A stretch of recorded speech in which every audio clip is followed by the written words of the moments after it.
What's up, it's the Blastmaster KRS-ONE. Welcome to the Temple of Hip Hop. Every Sunday, 12 o'clock, we get down just like this.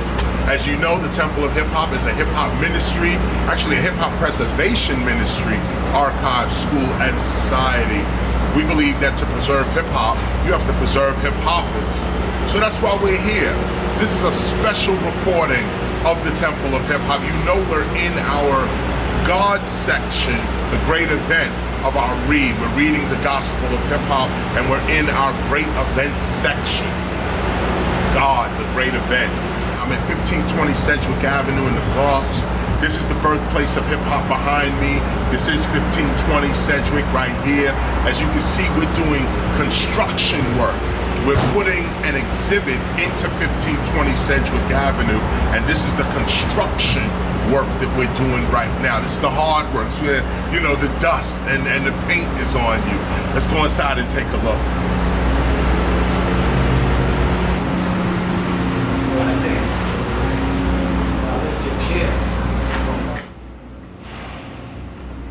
So here we are at 1520 Sedgwick Avenue in the Bronx. This is the community center that Cool DJ Hurt started to lay down his merry-go-round technique. As you can see, we're doing construction back and forth here as well. People like my man William right here. Trying, senor. Making sure that the exhibit is gonna come out right. We're putting paint down, we're redoing the room itself, cleaning up, and this is the hard work part. It's the part that you probably don't get to see, as well as with dirty t-shirts on, trying to get the exhibit up. But this is what it is. We're putting an exhibit. It's called Hip Hop 50 Years. We're putting this exhibit into the 1520 Sedgwick Avenue Community Center because this is actually the true home of hip hop. This is where it actually begins and starts. Actually, we're measuring the walls to see what paintings and what pieces can go up, how many panels we actually have, and so on. So that's where we're at. It's a blazing hot day today. Tomorrow is hip hop's 49th birthday. We're gonna be in here celebrating as well. The place is not even really done yet, but we're gonna celebrate in here on the 49th birthday, cut a cake for hip hop, and thank hip hop for all that it has done for us and for the world. So this is me, KRS-ONE. We're gonna get back to our lesson in a minute. I'm gonna take a break and come back in a hot second. We'll be right back. Arrive at 1520 Sedgwick Avenue.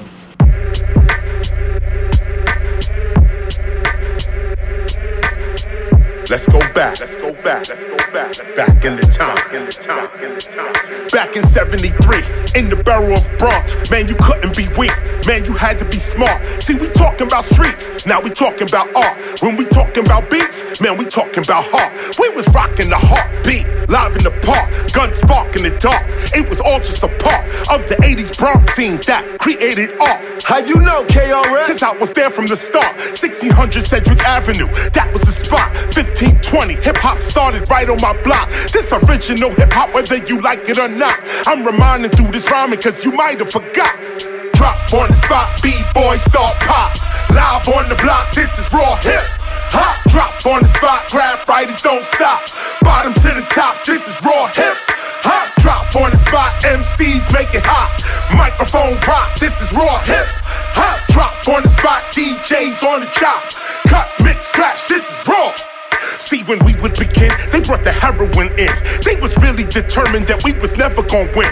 But by looking within, we began to believe that we was breakers and writers, chasing MCs. We was so damn poor, we was eating free cheese, but that made us raw. We started eating MCs, this before the fees and the MTVs. When you walked in New York and your ears would freeze, Walla beats and leaks, mock necks and tees, nylon BVDs. We was fucking with these, we was fucking with this, we was fucking with that. But when the 80s came in, we started fucking with crack. And along with the crack came a big old gap. And along with the gap came a big old stack. Cause if you ain't had that, you was the next to get jacked. This the way that it was, I'm just taking it back. Drop on the spot, B-boy start pop. Live on the block, this is raw hip hop. Drop on the spot, grab writers don't stop. Bottom to the top, this is raw hip hop. Drop on the spot, MCs make it hot. Microphone rock, this is raw hip hop. Drop on the spot, DJs on the chop. Cut, mix, scratch, this is raw. This the way that it was, this the way that it went. Man, you had to survive, card note with the rent. When the 90s arrived, 80s money was spent. All them dudes that was live, to the prison they went. And them dudes that survived, they began to repent. Then they realized in rap, there was money to get. So gangsters became rappers, rappers became gangsters. Fake became the real for the paper.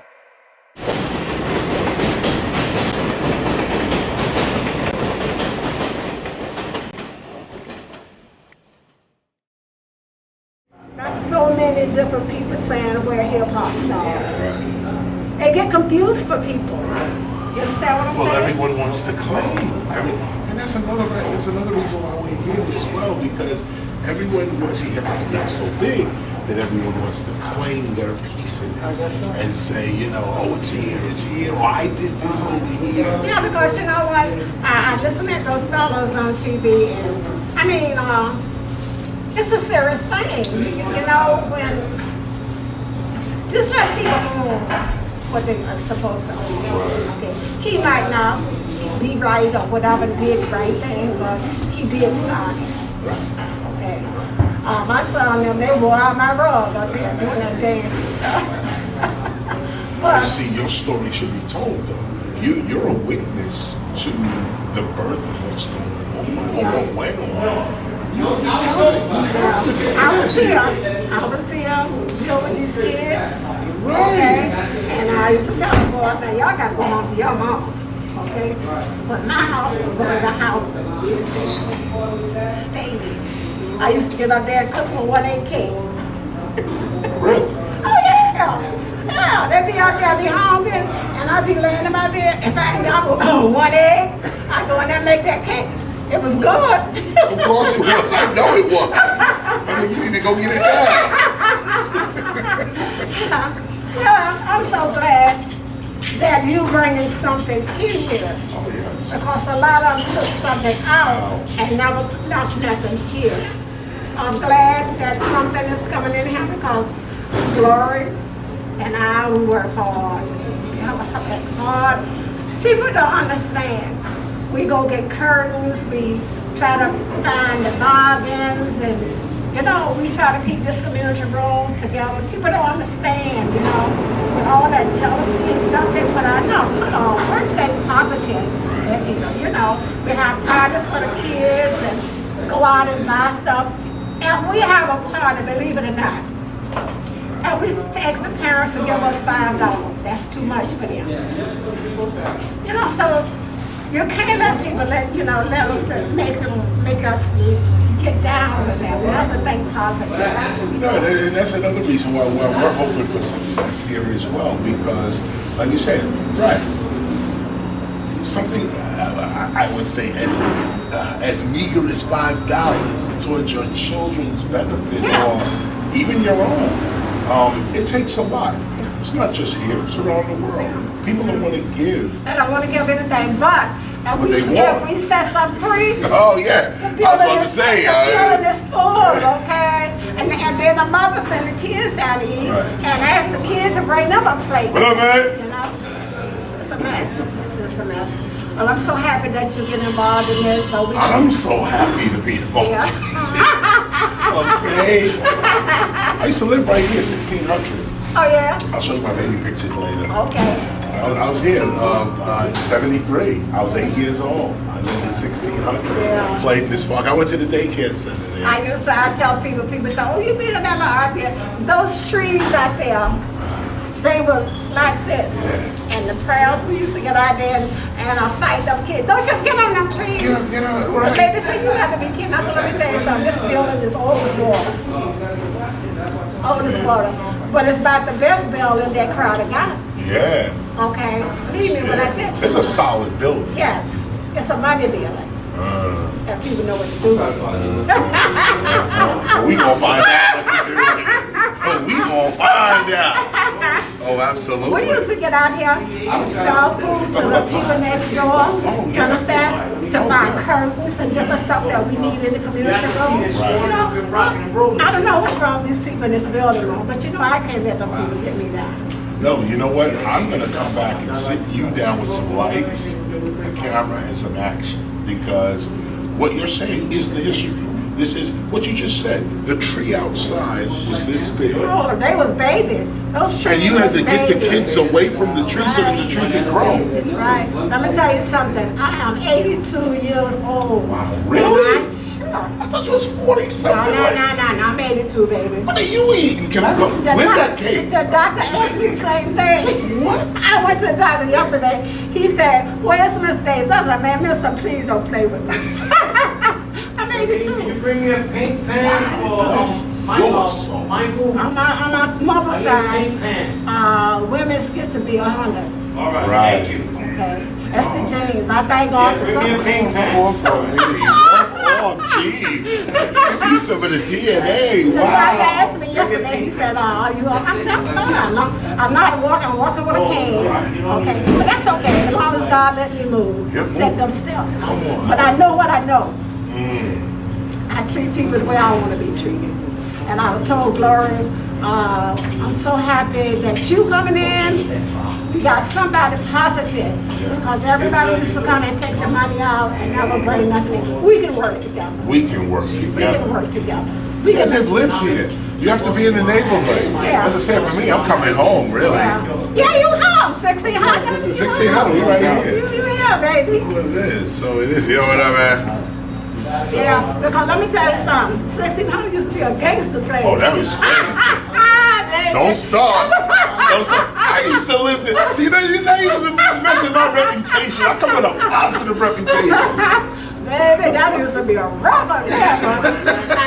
Well, managers, you know, and when people had kids at that time, those kids protected us.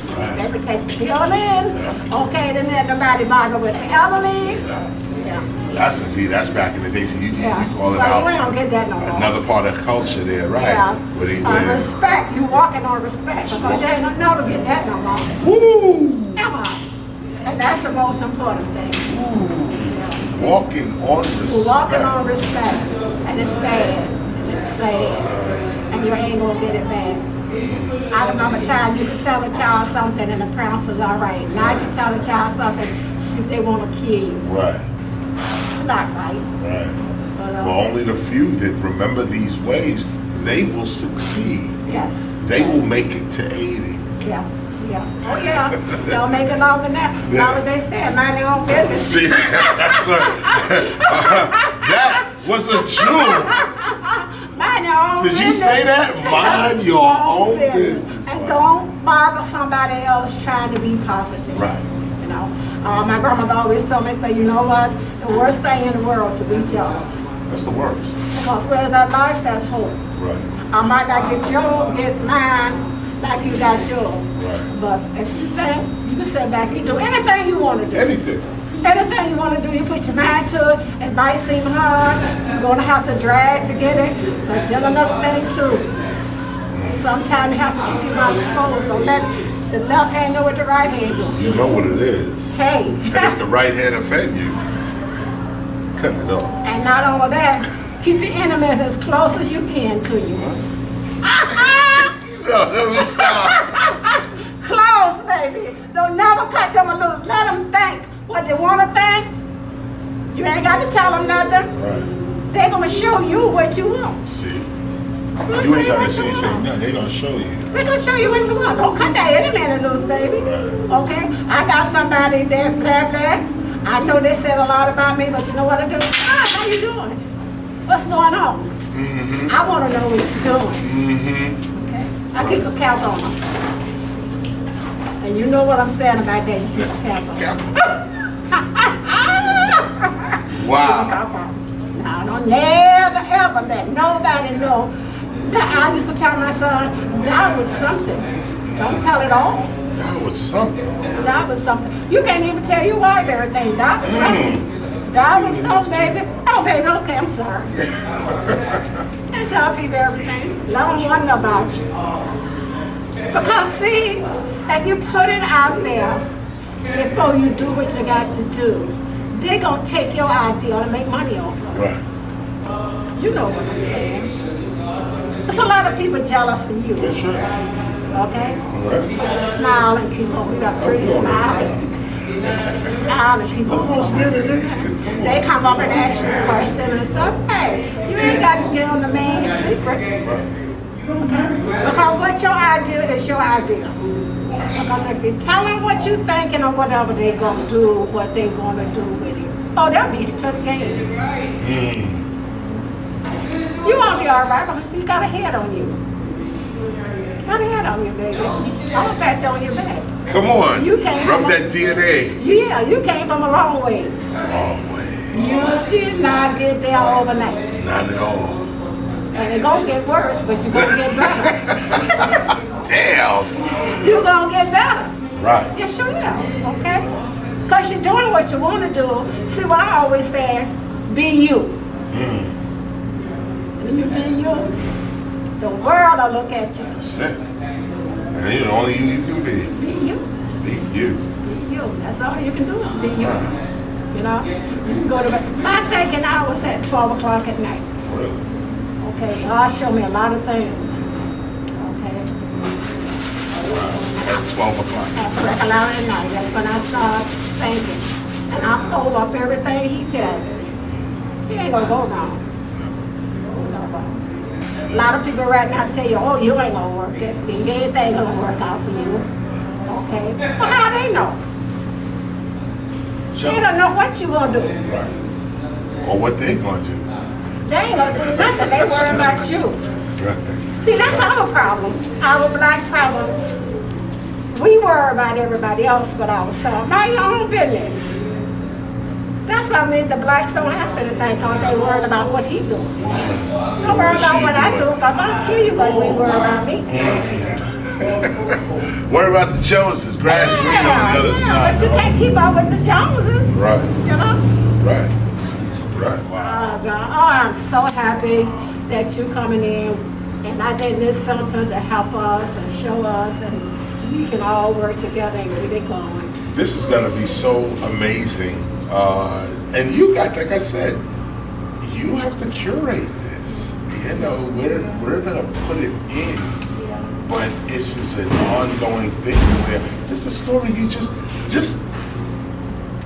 what you just said right there is such a wealth of knowledge and wisdom that we're just not getting on television, mass You're media. not getting it nowhere. Nowhere. Because people, like I said, I hate to say it, people do not want people to get ahead.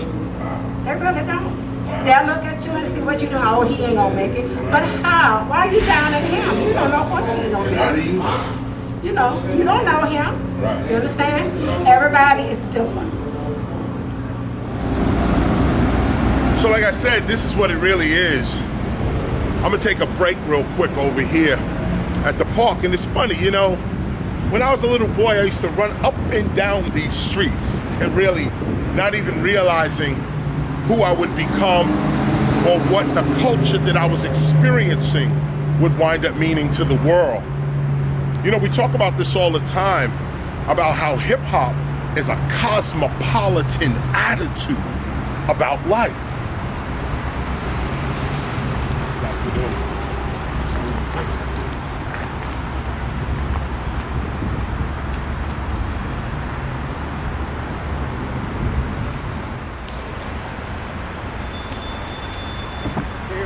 What up, man? It is all good. You got the right shirt on right now. You got the right shit on. Stay up, G's. It always feels good to come back to your home, to the place you was born at. And it's good to come home with respect, too. Because that's another reason, or another way in which this whole exhibit is being done. You know, I've been coming back to the Bronx for many, many years. I never really left. But of course, I'm KRS-ONE now, so you know, you don't see me around here often. But the people know how I get down and how we got down over the last 30 years. And they know that even though I was born in Brooklyn, I rep the Bronx hard. And it was here that I learned hip hop. It was here as a little boy in '73 that I was introduced to hip hop culturally. And I don't remember, you know, a whole lot of DJs and MCs. I remember little Latino people running around trying to learn English. I remember I remember the food and the smell of the Bronx. I remember, you know, the feeling you used to get when you went outside to play, and there was no cell phones then. It was no, you couldn't contact your family. Once you left, you were gone. And as a little boy, you know, when you leave your house and say, Mom, I'm going to the playground to play, you go to the playground, you were gone. You were gone. You had to fend for yourself. You had to grow up real quick just to walk to the playground park. You know, the Kandake I was just talking to,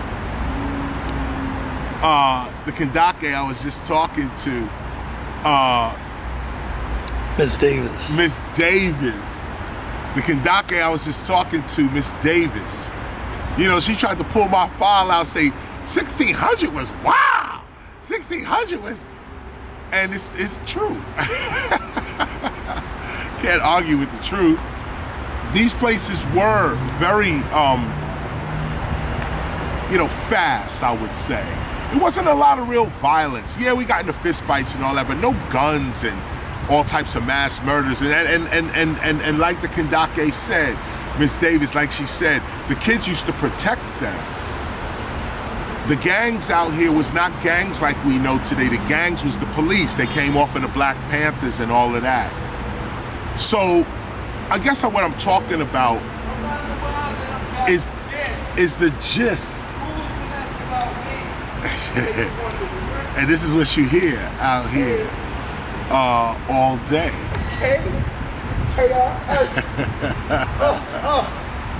What's up, man? What's up? Peace, God. Peace. You already know. It's great to run into you, my brother. Out of all places and days. For sure, for sure. Take it as a blessing. Yes, sir, I will, man. It's an honor, man. So much respect for your work, man, and everything that you've done, man. Your name lives here. Like, we talk about you, we bring it up. You know, a lot of people who are like the forefathers of hip-hop, you know, we don't really, a lot of people didn't get back. Yeah. You know what I'm saying? Wow. Like, kind of like just, they started something, built it, and then dipped off. But you're one of the forefathers that we admire and we appreciate, man. Wow. Yes, sir. That means a lot. Honored, man. That Honored. My name is Aaron. Aaron. Yes, sir. Yes, sir. I'm gonna let you continue. You guys can continue. No, you just walked into history right here. This is amazing, man. This is Give me amazing. your full name, Aaron. Aaron Douglas. Aaron Douglas. Yeah. Just walked up once. Yes. Yeah. So I was born and raised here, 1600 Cedric. That's where I live. Oh, nice. Yeah, of course, right? We come from the same place, man. You know, so I was born here. Grew up struggling. My mom, single mom. Surrounded by, you know, in this atmosphere, this atmosphere will mold you. You know what I'm saying? It's not, a lot of people grow up with humble beginnings. This is one place that's definitely humble. You'll learn a lot here, you'll see a lot here. And yeah, today I'm a real estate agent. I'm a full financial, I analyze the financial markets, you know, and I'm also an activist. I'm a voice for our people here. You know what I'm saying? Like, we didn't have a court up for about 2 to 3 years. So, you know, I took the initiative to reach out to the owner of RY Management, and I was actually able to gain contact. He contacted me back, we spoke, and literally about 2-3 weeks later, we had a quota. So now the kids actually have a camp out here in the mornings. Word, look so at that. It's dope, man, it's dope. Oh, no, you dope. Thanks, man, I mean. Oh, you, that, come on. That's leadership. That's leadership. Straight up and down. That was real right there. I'm glad you told me that. Yes, sir. Yes, sir. I'm glad you're here, man. It's great, man. It's really great. I'm honored. You fed my blood right now. I'm fired up, man. I'm fired up. Take that and know that you're blessed. Out of all days to meet you. Out of all days and out of all places. I'm just here shooting a documentary here. We're getting ready to put an exhibit at 1520. Nice. It's 50 years of hip hop next year, 73 to 2023. Nice. 50 years of hip hop. We're gonna put the whole story right there. Nice, love it. And so, and we just here talking about it. We actually were in there painting, but here you come, And better than any Grammy Award, better than any American Music Award, better than any Oscar, is to have the respect of your people. Absolutely. You walked right up on us and just blessed me. Yes, sir. That's it for you, man. Health is wealth. Yes, sir, my brother. Thank you, Mr. KRS-ONE, man. Thank you, man. God bless you, brothers, man. Peace. Hopefully we get to see each other again. We will, of course. God willing, we will. Inshallah, my brother. Shalom. And this is what it is. This is what the Bronx is all about. And it's funny that you're able to catch this right here. You know, it's funny that you're able to catch this right here, because I'm just sitting here right now giving you this portion of our lesson. And of course, you know, we're in here working on 1520. And like I said, I'm gonna dash out to Los Angeles and go record MC Light, who's gonna narrate the documentary part of the exhibit itself. But what I want you to see, and what I want you to, what I'm trying to point out here, is the character of hip hop, the cosmopolitan character of hip hop, that winning attitude, that winning character that hip hop gives you. We were young kids with nothing, man. We were sitting on this very bench, okay, sitting right here, and with nothing. And believe it or not, the attitude that we had, now imagine, we didn't know none of this, but the attitude that we had was the attitude that the world had. Get this, we here playing, not knowing nothing, we just being ourselves. And our attitude about life, our worldview, our way of looking at things was also the attitude and worldview of the whole hood in the world, all urban areas in the world. We already tapped in, or was tapping in, to this global vibration. This is not something to say, oh yeah, what a coincidence. Oh, it's a coincidence. This ain't no coincidence. This is real culture coming through. The very land that I'm standing on, this land, look at the land, okay? You see this land over here? This very land, this is Indian land. This is Indian land. The river is right here. This is where we thousands of years ago, this is where our culture was actually at. Before it was called hip hop, we call it the powwow. And before that, it was probably called something else. But it was always the same thing. People gathering for breaking, MCing, graffiti writing, DJing, beatboxing, street fashion, street language, street knowledge, and street entrepreneurialism. These 9 elements were already here in this area, being practiced already by the Native Americans that were here.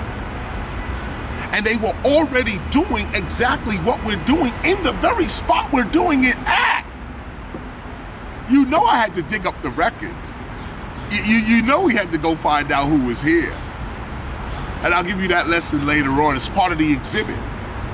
And this is also why we had a member of the Native Americans that were here.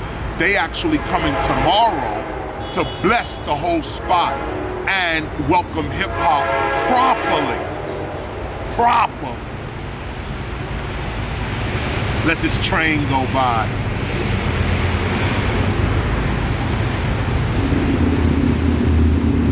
And you never know who you run into and where you're going to run into them now. And culture works like that as well. It does. That is subconscious, it's unconscious. Yes. You don't know who anybody is. You know, we're standing on Indian land right now, okay? I don't know who this sister is. We could have been standing at this very spot 10,000 years ago. And we was. See, she just confirmed. Here we go. She just confirmed. Something you said a while ago. Wow. You had an interview, and you said, "Say it in your brain." Look at here. Yes. It was the rock star. Rockstar lecture. Yes. Okay. And Yes. ever since then, Yes. I've been doing that, and I've been really understanding who I am as a woman. That third eye that we don't pay attention to, right? And that spiritual connection, and getting in contact with the universe, and keeping the energy is everything. You nailed it.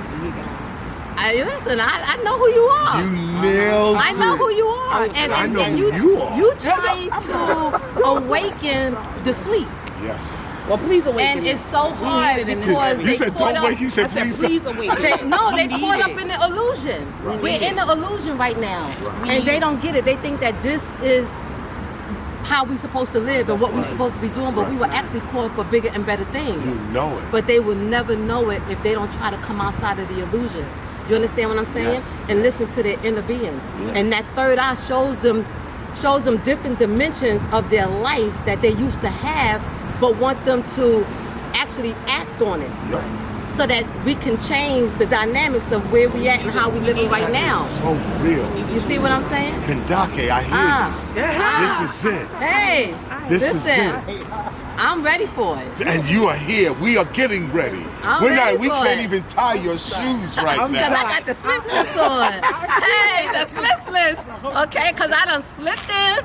It's slipped out. All right. Actually slipped in. Uh-huh. Thank you. Give me your full name for the camera. My name is Kim Sharp. I'm an MTA worker out of Queens. Yes. And I bumped into KRS-ONE. Out of all places. Yes. Out of all places, I'm right so here. grateful. I'm so grateful grateful that to the meet him. ancestors brought him here and allowed him to build with me and my cousin.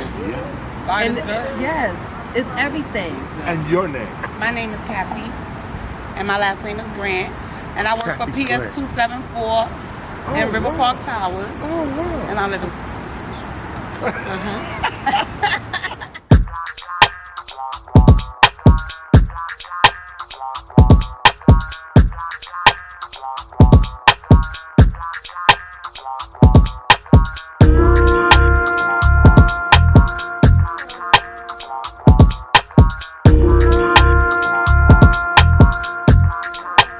But right now I'm here at the Bronx Museum. I'm gonna go check out the Bronx Museum and see what's going on because the exhibit, the 1520 exhibit, requires the knowledge. It requires knowledge. So I'm going around making sure that everybody who's a part of curating, preserving culture, even teaching culture, knows that what we're doing at 1520 and knows what it is, you know, where they can either get involved, they can, you know, or whatever, or just FYI. So I'm making my rounds. I'm not waiting for people to call me. I'm not waiting for all of that. I'm making my own rounds. So here we are. I'm here at 165th Street and the Grand Concourse. This is where the Bronx Museum is. I'm gonna go in here and see what's up. Let's see what we get.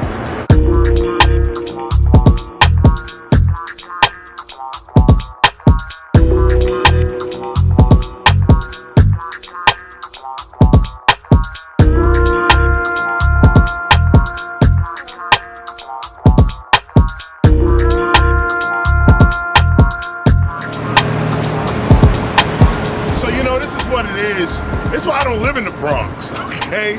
Because I can't do shit. I walk down the street, I can't even walk down the street. It is what it is. But the love is great, the respect is good. And when you have that kind of love and respect, you return it to the people. Let me shout my bus driver over here. This is crazy. Oh, no, he just, okay, he's out of here. Oh, wait, let me hit my man. Shout, no doubt. Respect, love to everyone in here.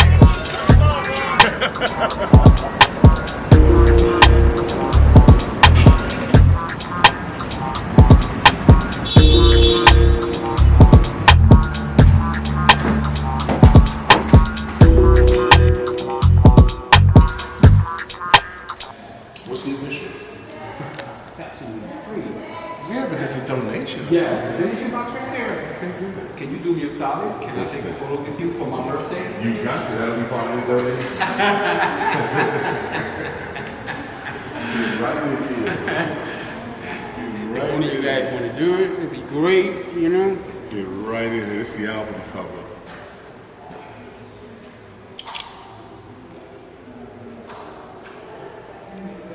This is an honor, man. My nephew, my grandson, 10 years old, he said, I'm hip-hop generation. I said, you're talking to a 62-year-old that's also hip-hop generation. Jamel is right here. It starts over a video done by our team council, and then all the rest is the photographs, 70s, 80s, 90s, all of it. all of that stuff. Thank you, my friend. Thank you.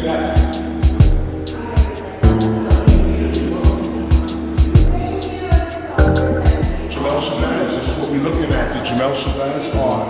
They got our dude blown up crazy in here. This is so wonderful. Take a look. And I'm not going to read all of this, but I guess it's giving you Spanish on one side, English on the other. Wonderful. Let's go in and see. You know, this is the Untitled Museum. Let's take a look in here. We in here.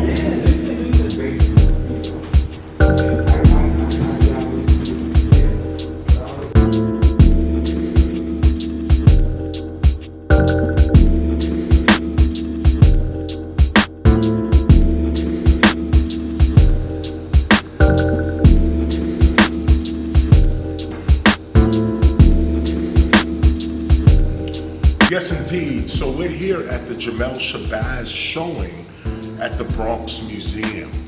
And we're also here taking a look at some of the architecture and how the museum is presenting itself. I'm taking a look at the lights here as well. Just looking at what kind of lights they have and look at the track lighting itself. I'm taking a look also at these stanchions. This here, the furniture in the middle of a room. You just have this angle that kind of brings everything right here. I guess for all of them, they have one card that shows you everybody. But what was dope about Jamel Shabazz is he captured the moment, and it's like it almost doesn't even need a place card because you do look at the picture and you do get to see how people were really living. And you know, like look at these two sisters. These are beautiful women, but look at the environment they in. You know, like look at the train and all. But even in the midst of all of that, the train, this, that, the other, so going on, they still got a style about themselves in the midst of all of that. They still got a style about themselves. That's interesting. And of course, that's what Jamel Shabazz shows. That's what he shows. That's an early picture. So many nights I've been in this, coming home from school, coming from the jam, coming from even Latin Quarters and Union Square. This how they look.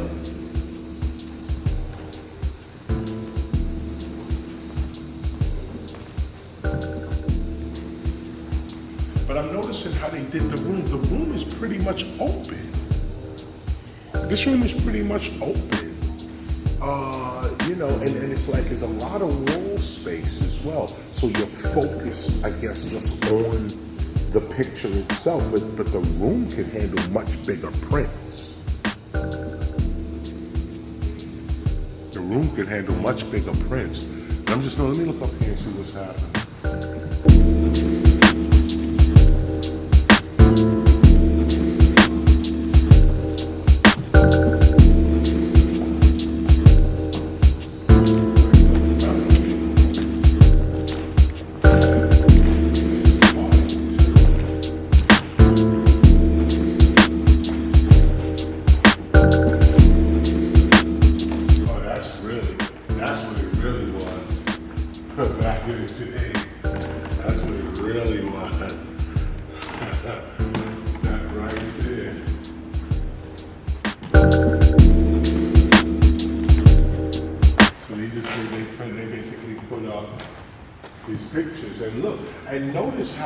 I just want you to see this as well, because it's actually a slick way of doing it, but one place card that explains all of this.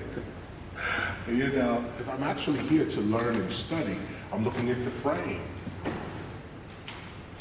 I'm looking at how they're presenting the art itself.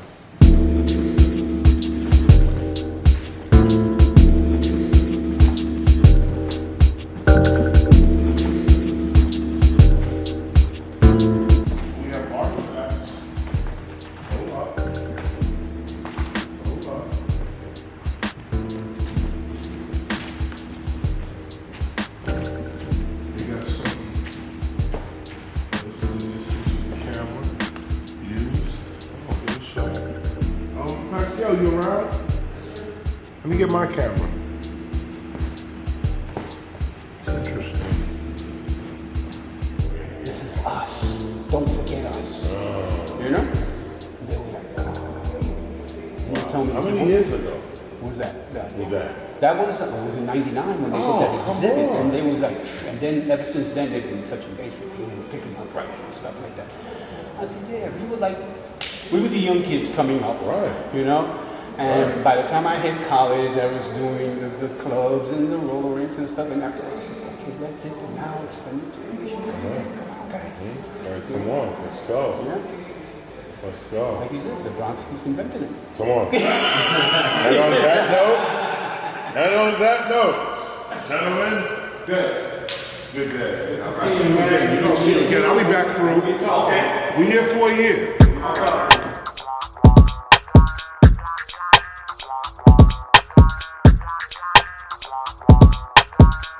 So that was the Bronx Museum. Interesting. A lot of wall space, empty white wall space for Jamel Shabazz's pictures. I thought the exhibit was great. To see the photos and stuff, it's quiet, nobody's there. That's really nice. But I think we can do a little better. I think 1520 Sedgwick Avenue Community Center exhibit, what we call Hip Hop 50 Years, I think we can do a little better as well. And of course, Jamel Shabazz tells a great 50-year story as well, at least the first part of it. But we're not gonna have so much wall space. We're not gonna deal with so much wall space in that way. Let me get some fruit.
So you know you can't leave the Bronx without some fruit.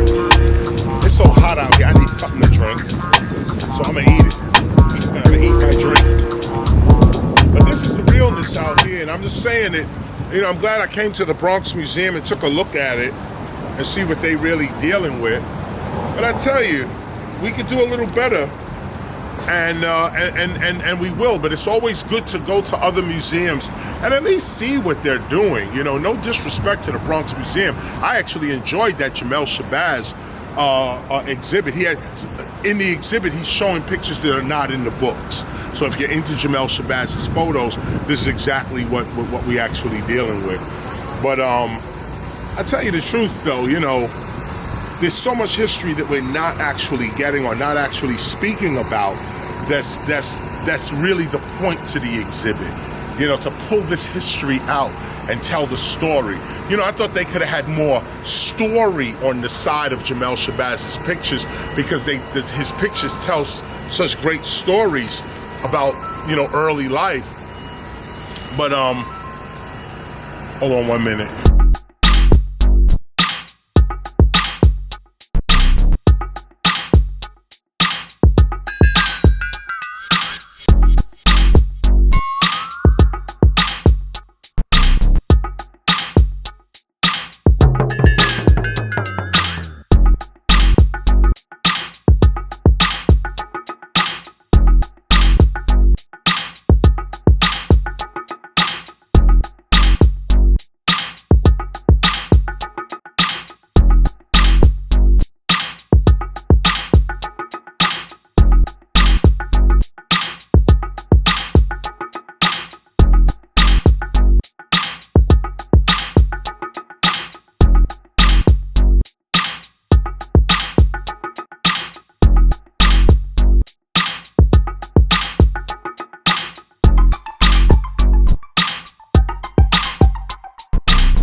Welcome to the Temple of Hip Hop at 1520 Sedgwick Avenue in the Bronx. I am GSIMONE.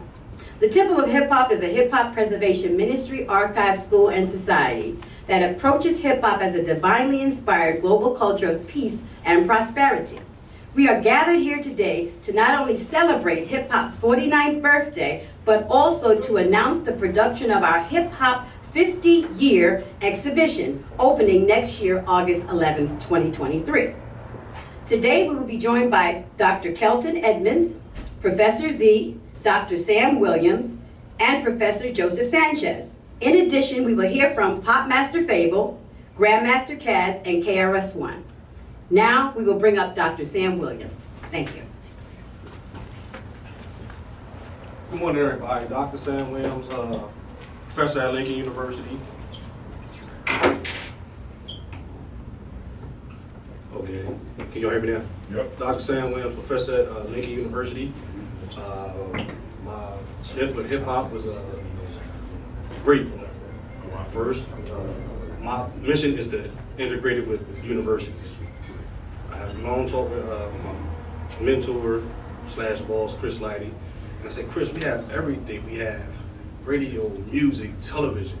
And he was like, I said, we need schools. He says, well, somebody got to go get a PhD. And at the time, I had 2 masters. That's how I ended up getting a PhD. When they let me in the door, I went bananas. I got graph art in their school. I got MCs coming up teaching classes, and so on and so forth. So this next year, we're gonna have a big hip hop festival at Lincoln University. And at Lincoln University, I also did the hip hop way. I created an incubator where we have 3D printing, Oculus, pre-production. I also take control over the studio, the radio, and everything else, just to bring the culture into the school. And also other universities, not just Lincoln University. I traveled with, I don't want to give no names, but other universities that I partner with. And hopefully me and Chris will be teaching at a whole lot of the universities coming this year, starting in the fall. All right, thank you. Anybody got questions? All right, thank you. It is. Greetings, everybody. My name is Dr. Kelton Edmonds. I come from Pennsylvania Western University. It's indeed a pleasure to be here. To celebrate hip-hop is to celebrate Africa's children. And looking at hip-hop from a global, international perspective and all the ingredients that go into this wonderful gumbo of hip-hop, we go back to hieroglyphics that we see in Egypt and how we see graph artists, replicate that. We look at the bass drum that we see as a staple in Western African culture, something that came over via the African diaspora, and something that we lean upon when we talk about the history of African Americans, and definitely a staple when we talk about hip hop culture. And most importantly, we talk about the oral tradition, right? That goes back to African, Western African culture, something that we've leaned upon since our arrival here on this continent, and which is also a staple when we talk about hip hop culture.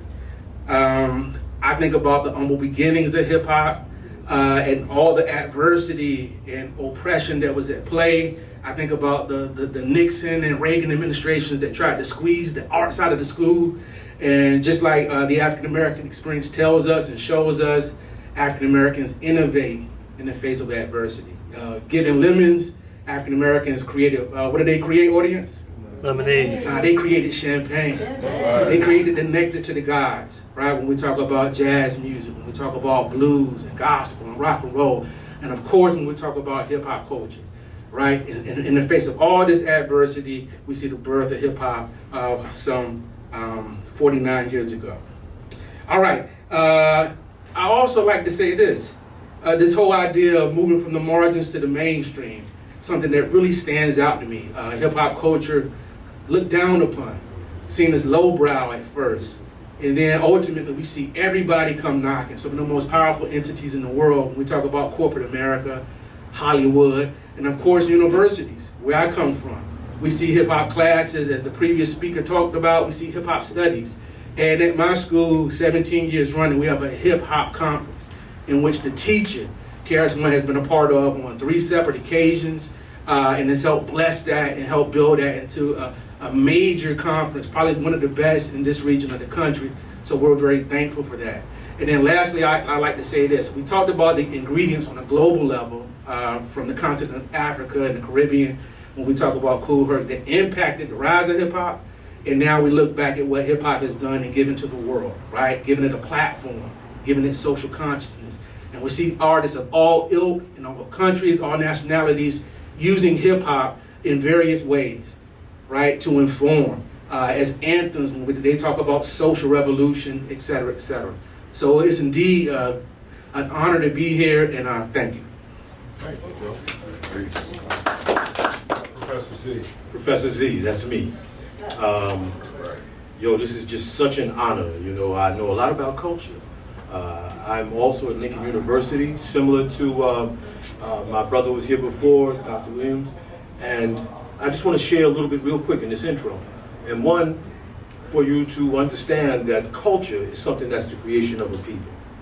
And hip-hop culture is the creation of the hip-hop masses. And what we're finding out is that this is global. This, however, the local place we're in, is like the Kabbalah. It's like a religious foundation for the culture, because this is where a number of cultures came together and gave birth to the hip-hop culture. And now that hip-hop culture has flowed back to all of its sources throughout the world, Africa, Asia, Europe, the Americas, hip-hop culture is a rising dominant force that's bound to change the world. And there's some precepts that we had launched early on in the hip-hop culture. One is that as you engage with corporations, make sure you use your culture as a condom. Because if you don't use your culture as a condom, you could be very well hurt by a killing disease called CSDS, which came and made us conscious. We put these initials together as we examined acquired immune deficiency syndrome, which set people up and their protection system to be killed by diseases. But we realized that there was a bigger killer, and this is what hip hop has come to try to solve. And that bigger killer is common sense deficiency syndrome. Because once you lose your common sense, all the senses you have, you become enslaved to them. They no longer work for you, now you work for them. Hip hop has taken and flipped the script. Hip hop has taken what seems like an impossible narrative and an impossible situation and has desired to change the world so that we can live through this kind of condemnation and corporation condemnation that exists in the world. Right now, I was listening to, and matter of fact, I'm looking later to the political officials that come, for them to dedicate themselves to the culture. They were, most of them were grown up in the culture, and now for them to figure out how to utilize the culture to empower the masses. Because hip hop, if nothing else, is a culture that empowers the masses. It's not about giving away your power to representatives. It's about you being the power and you represent. Hip hop is about eliminating the distance. You know, you've heard some of our founders of this celebration and activity say that we are God, because God is within us. We eliminate the distance. When we say we have an objective, we don't talk about the objective, we say we are the objective. Because once we are, it happens for real. So I'm a scholar in the academic realm, and for a long time with KRS, I had decided I didn't want to go further than a master's degree because we considered PhDs psychological human disorders. Why do we say that? Because as we looked at the university, without the diversity of hip hop, we found out that they weren't universities, they were Euroversities. And without the diversity, they were really just new hole nurseries. If you understand that capitalism is a system of pimp holes and tricks, then you understand what I mean by a new hole nursery, where they can grow up new holes that hope to graduate, start off as high-paid holes, and work their way up to pimpdom. But we're trying to eliminate that kind of relationship and go back to people-to-people relationship. That's what hip-hop's about. It's about being hip to your hop. And right there is where I'm going to stop. And we'll deal with some questions later. Forward up. Good morning, my name is Professor Sanchez, Joseph Sanchez, and I teach at CUNY. I'm also the outreach manager at the New York City Parks Department, and I'm also a student at Teachers College, Columbia University. We study public health and community education, and I'm also, of course, cultural specialist here with the Temple of Hip Hop. I'm also the director of Credible Messengers mentoring movement here in New York City. We just got funded to start the first gang and gun intervention program in Washington Heights and all throughout the city with New York City and New York State jurisdiction. But I just want to highlight the role of hip hop in stopping the violence and this goes way beyond our time, or actually my time. 1972, which was last year, we celebrated the 50th anniversary of the Ghetto Brothers Peace Treaty that united the Bronx gangs that led to the Zulu Nation forming, 1974. And ever since that, hip-hop has always played a role in stopping the violence. We know the history, 1989, to stop the violence movement, 1990, we all in the same gang, and so on and so forth. And that's where guys like me came up, listening and being aware of what's happening, not only in our environment, but in society. And we were inspired to do the education and lead in the community and in the culture. So I just want to say that we're 50 years later, we're still in an epidemic of gun violence, as everybody knows and everybody can see. And I just want to mention that we're not going to break the cycle of violence until we decriminalize hip hop. And that's our responsibility as city officials and as the adults and the elders in this culture. So first step is to decriminalize hip hop, and until we don't do that, we're going to always be in this cycle of violence. Thank you. Peace. 1973 to 2023 marks 50 years of hip-hop in the world. And it is in honor of this magnificent urban culture that we come together today on hip-hop's 49th birthday to announce the production of our Hip-Hop 50 Years exhibition opening right here at 1520 Sedgwick Avenue in the Bronx next year, August 11, 2023. As the story goes, Cindy Campbell, who wanted to give a back-to-school party, a jam, in this 1520 Sedgwick Avenue Community Center on August 11, 1973, asked her brother, Clive Campbell, also known as Cool DJ Herc, to DJ at this back-to-school jam. It was here at this party in this community center in 1973 that Cool DJ Herc began to perfect his merry-go-round DJ technique, which would focus upon repeating the musical breaks of songs by James Brown, among others, like the Amazing Bongo Band. It was at those early Cool Herc parties that our once independent talents of breaking, MCing, graffiti writing, DJing would begin to come together, forming us over a 50-year period into the most influential urban culture of the 20th and 21st centuries. We call our culture hip-hop, a word first popularized by our homies, Lovebug Starsky, Chief Rocker Busy B, and others like the Furious Five, the Cold Crush Brothers, Zulu Nation, and the Sugar Hill Gang with their song Rapper's Delight. We named our culture and we popularized it with our very lives and with our very voices. Hip-hop is our heritage. It is what we are called in the world and in world history. Now that we exist, we will never not exist. If hip-hop stopped today, our last 50 years would still be a topic of serious sociological, political, cultural, and historical discussion worldwide. Beyond being worth billions of dollars annually, our culture, hip-hop, has proven itself to be the preferred urban attitude all over the world. And think about this slowly for a moment.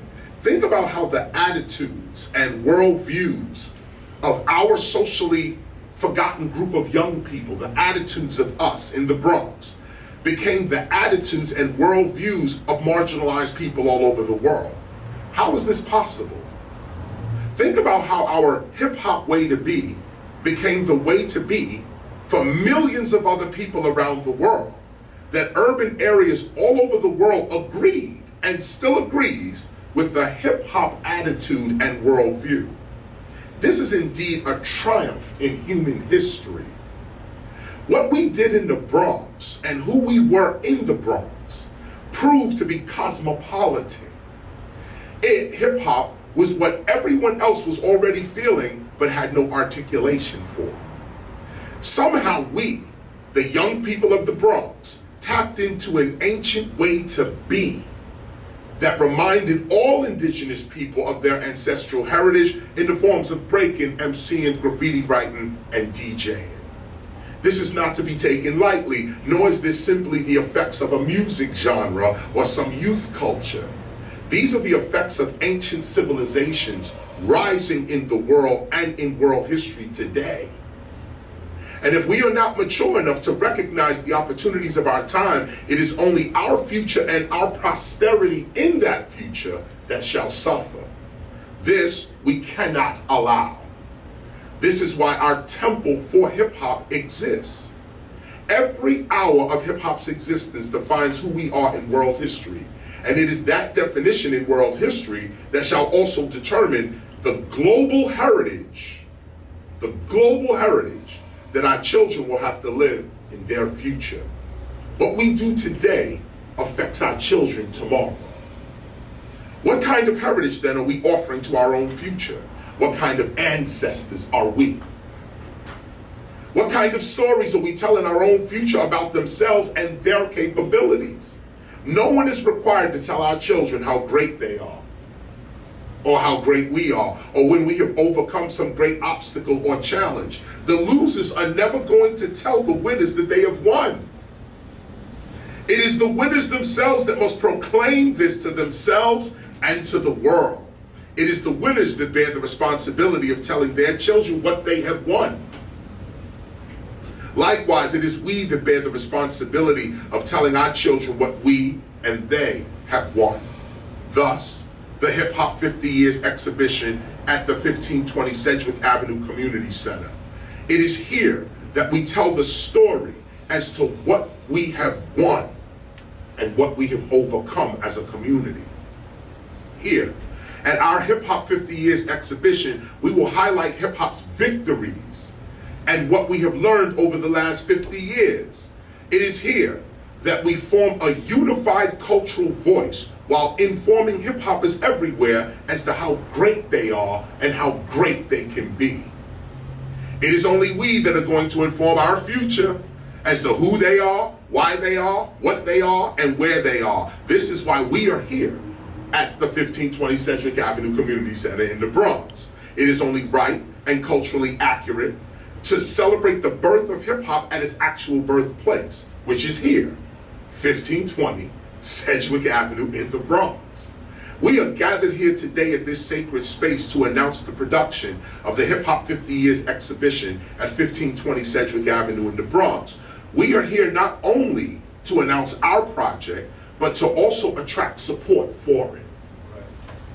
This unique exhibit will look at hip hop itself and its real influences in the world over a 50-year period.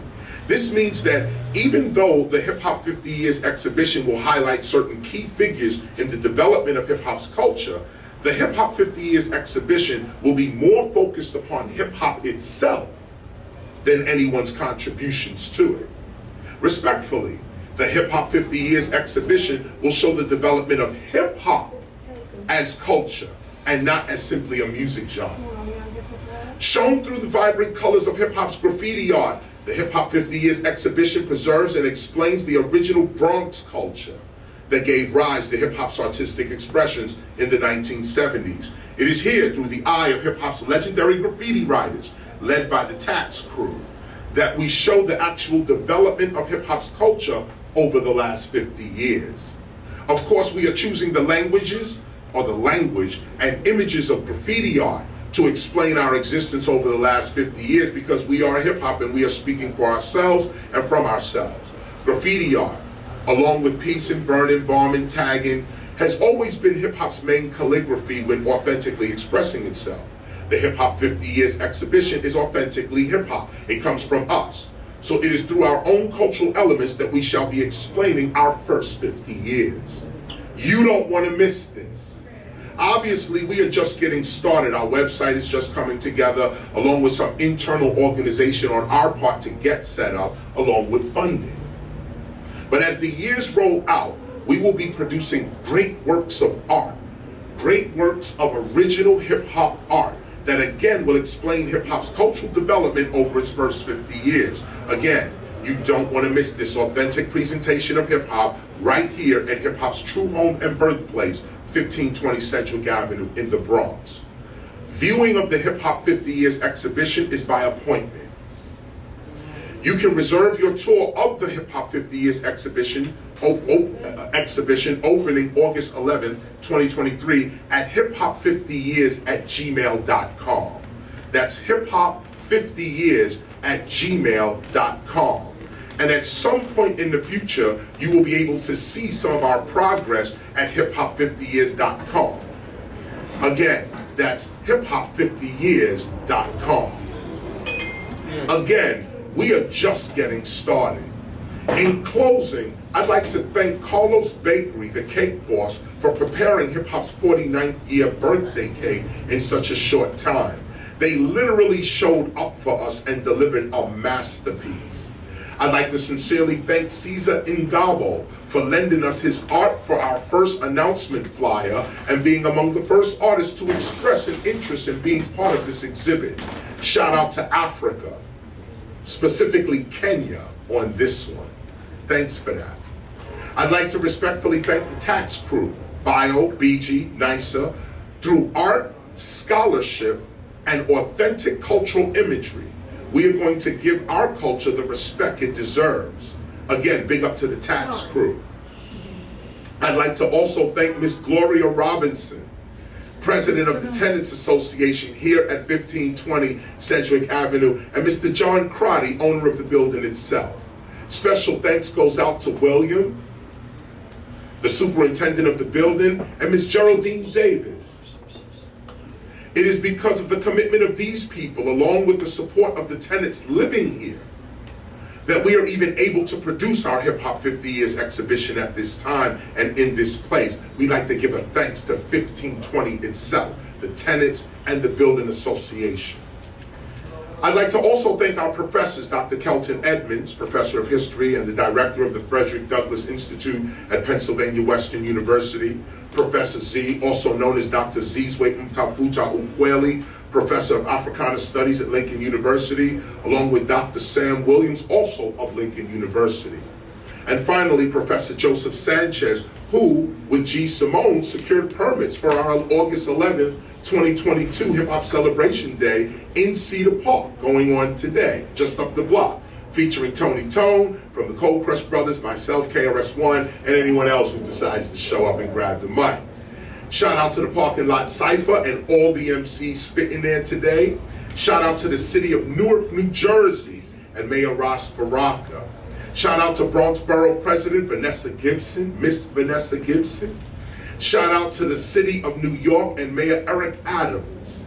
Senator Chuck Schumer as well gets a shout out for being with us last year, announcing SR 335.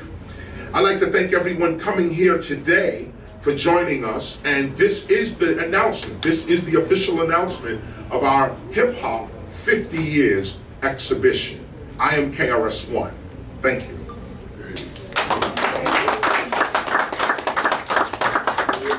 This is a momentous occasion. 49 years ago, this rec room was the birthplace of what we now know as hip hop. There's a proclamation there, a resolution from the United States Senate, championed by Chuck Schumer, which was passed unanimously in 2021, which I brought to his attention and I helped to co-write it. And it is the resolution for August 11th as Hip Hop Celebration Day, and the month of August as Hip Hop Recognition Month. Within that,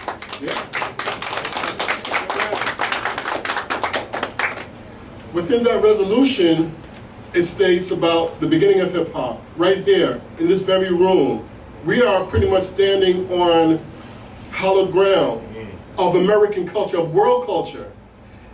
Hip hop has transcended, went beyond the Bronx, across America and around the world, and people such as KRS-ONE, Grandmaster Caz, were the ambassadors, the generals, the forefathers of what we now know as hip hop. So I'd just like to thank the building management, building residents, because this is a beautiful occasion. This is a beautiful setup worthy of hip hop celebration. But back to the resolution, it took some time to get this done, but not that long in terms of Chuck Schumer and his powerful position within the United States Senate.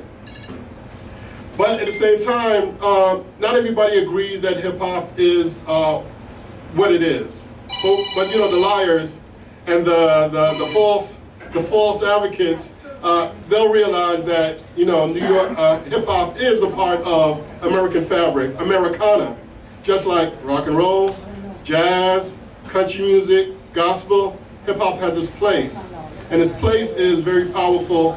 And the celebration here today is just a testament to that, as hip hop will be recognized across the country, around the world.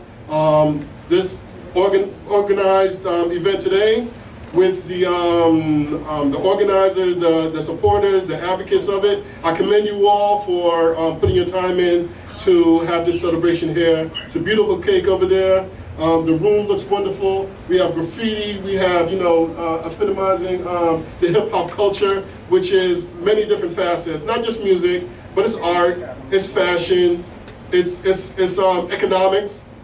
It's a lot of beautiful things. So I definitely appreciate the opportunity to speak on behalf of the work that I have done to honor hip hop. Aside from the resolution, I had street names for hip hop acts. Christopher Wallace in Brooklyn, Biggie Smalls, a street name for the Wu-Tang in Staten Island, a street name for Phife Dawg in Queens, New York, and also recently the City Council advanced the street naming for the Beastie Boys in Manhattan. Shout out to Big Pun. I work with the family of Big Pun to get that done. Hip Hop Boulevard, Al Pasario, you know, he's the advocate for that. And I also worked in Inglewood to have a street name for Sylvia Robinson, the head of the Sugar Hill Records. And in Philadelphia, I worked with City Council to have a street name for The Roots. So, you know, these things that I do is not my job, but it's just something I thought that should be done. And being here today, a part of this occasion, I feel very proud to be here. Anything affiliated with KRS-ONE, the Blastmaster, it's something that is purposeful, because he's not about the BS. So thank you very much, everybody, for hearing what I had to say, for being here today, and for celebrating hip hop. Shout out to the BX. What up? Next up, we'll hear from Maury Winkler, my attorney for about 25, 30 years. He'll come from the legal perspective. Hey, what's going on, everyone? Maury Winkler here. All right, I'm very proud to be here today as well, on this auspicious occasion, 49 years of hip hop. Let me tell you something. I first got introduced to hip hop back in 1977. I missed that first wave. I was at Wagner Junior High School down in Manhattan on 77th Street. But there were a lot of brothers from uptown who were there, and they put me and my little brother up on it. We lived in Hell's Kitchen area, so we were not fortunate enough to be a part of this very original experience, but I took notice. It wasn't long thereafter that I formed my own little crew, the Midtown Crew. That was a big deal. I believe it was Spoonie G who worked at Georgetown Deli over at 9th Ave. Me and my little brother would go there all the time to get him to try and listen to our rhymes. Well, needless to say, the music career thing didn't work out, So, but I did get a chance to follow hip hop. I listened to great brothers like the Blastmaster, the TEACHA, KRS-ONE, And when I went to law school and finally got a gig, as an attorney, to have this man as my client, it was like a dream come true, So I've got a chance to work with him and his tireless, lifelong partner, GSIMONE, over the past 25 years. I got to watch them do their thing. Let's see, when I first started with them, they were front page entertainment. So we had like Mad Lion, GSIMONE, Channel Live. What was my man's name? We used to rhyme off the top of his head. Supernatural. Yeah, Supernatural, So those are just great. That was just to name a few. So it was a great time. But since then, I've got to watch this man grow. I saw his early work, just with not only with advocating hip hop culture, but pushing black awareness, keeping us accountable for our own actions. He was one of the first people to really step to the police behind that whole police aggression on our people, and he took backlash for that as well. I remember sitting in that conference room early on, So I've got to watch him over the last 25 years just continue to stay relevant, putting out albums, traveling the world, pushing the hip hop culture, and really being an ambassador for hip hop. So I feel it's only fitting, that a man like this is the one who's going to be pushing this whole thing, moving forward. He had the temple of hip hop that he's been growing through the years, and we need someone to continue to be an advocate for us, keep hip-hop relevant, and do it in class and style, and to galvanize our people for that common goal. All right, that's me.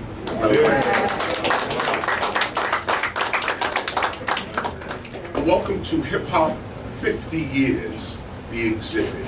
Hip Hop 50 Years exhibition. What we're looking to do in partnership with the building itself, the tenants in the building itself, is to put a hip hop exhibit showing 50 years of hip hop in this facility here and in the foyer area. The exhibit will be by appointment only. This is a small area and it's a residential building. It's still, people still live here. And so, and I want to discuss that on that other side, but on this other side about seeing the exhibit is by appointment only, and we're looking for scholars at the beginning of it. This is not something that's going to be just open to the public like that. You're going to have to schedule a tour to come through. And a person will greet you here, or several, maybe 3 or 4 groups can come at a time, but they're scheduled to actually come here and get that experience. It's not just like walking into an exhibit and looking and seeing. You actually walk into a hip-hop experience when you come here. What's interesting about our exhibit, what's unique about it, is that we're looking to educate our young people. Really, we're looking to educate people, but let me just start with young people real quick. We're looking to educate young people on musology. How they can document and record their own lives. This is a different type of exhibit where the normal exhibit or museum exhibition, you would go and the museum is telling you a story about a specific topic. It's a historical thing, and they're trying to bring meaning to either the objects that they're putting forward or the story in which they're telling. Our exhibit is unique in the sense that it is hip hop itself that will be telling its own story, which means that we're not looking at the sales of major rappers, or you're not going to see in here artists that are popular and sold a lot of records. That's not here. What you're going to see here is the culture of hip hop. The music that we were playing before, I thought I heard some Tito Puente. That's what I heard. But it's wonderful because that's exactly where we're coming from. The Latino connection in hip hop is huge. Often forgotten, people always talk about the history of hip hop and forget the Latino connection. They forget what the Bronx is. And when I was growing up here in the Bronx, we would hear the bongos outside, the music, people blasting the Latino, the mambo, the this and that, salsa, merengue. All of that was up and down the Bronx, and that also had a profound effect upon how we was going to approach the drums, what kind of drums we were going to approach, and so on. So this is the uniqueness of our exhibit. The young people in this building have the option to become legitimate musologists of their own. The people in this building and on this block will be able to have jobs here as well, rotate the summer job.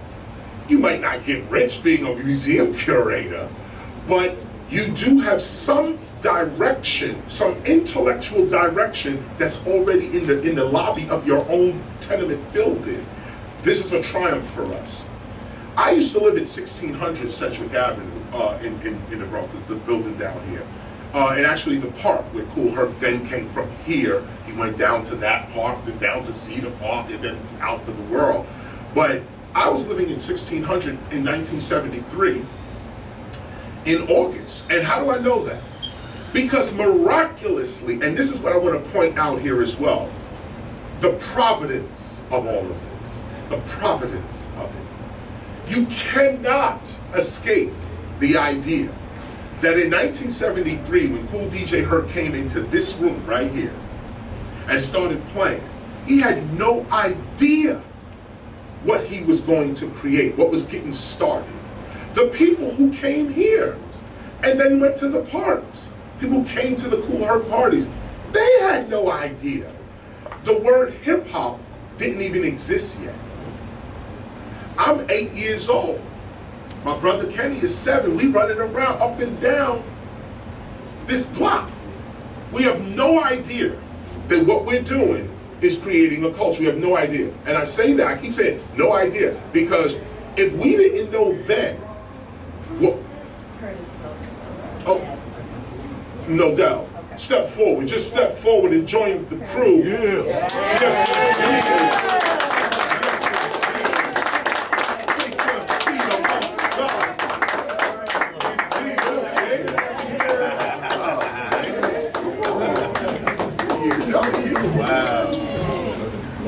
I was discussing the uniqueness of our exhibit. The uniqueness of the exhibit is that the young people of this neighborhood will have an opportunity to become museum curators and museologists themselves.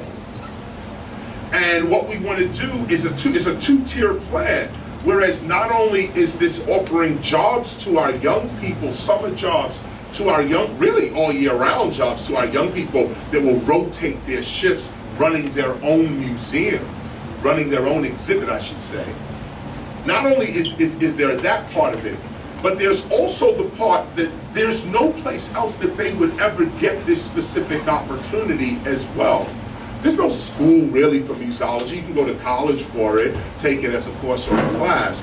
But for you to be able to document your own culture in a scientific, professional, academic, accurate way, for you to be able to do that, that's huge. So our exhibit here not only trains young people in this neighborhood how to be museologists, but we're here at 1520 Sedgwick Avenue, okay? This is where it starts. If the young people of this neighborhood can't enjoy hip hop, and the world can, this is an injustice. This is an imbalance, I should say. No, the young people of this neighborhood should not have to constantly turn on the TV and hear hip hop started in the Bronx, hip hop started in 1520, hip hop started here, and they themselves can't go on tour. They MCs can't get a break. They DJs can't get a break. Ruben, you know you coming right up. Why are you running? Why are you hiding, Ruben? What's up? This is the uniqueness of the exhibit itself. Is first and foremost, we want to raise up young cadre, young people who know how to document their history. This is my next piece. If we had this knowledge when we were growing up, okay, let me say it again. If somebody had came to us as young people and said, here's what's important to document of your culture. This is what's important for the future to know, and here's how you can detect that. Hip-hop would be in a much, much better academic place. And understand what I'm saying, a much better academic place. Not just music, not just the finances, not just that, but the academic aspect of hip-hop. Getting the story right, getting the accuracy of the culture right, this kind of thing. Good morning, everyone. It's a pleasure to be here with the teacher, KRS-ONE. And as many of you know, I often speak passionately about hip-hop and what is meant for me as an individual. It's good to see some of my former colleagues in government now that I'm a recovering politician. I see Assemblywoman Latoya Joyner here. I see Sheena Wright, the Deputy Mayor, with us here today. I'm so happy that John Crotty and the good folks from this development and everyone who's here. KRS-ONE, knowledge reigns supreme over nearly everyone. That's what he embodies. I'm going to say that again. This is kind of, I don't want no light love. KRS-ONE, knowledge reigns supreme over nearly everyone. He and I were chopping it up the other day, and we have, you know, legends and pioneers like Curtis Blow, who has been integral in this We have Grandmaster Kaz is with us here in the house. We just been joined by number 14, the Bronx Borough President Vanessa Gibson in the house.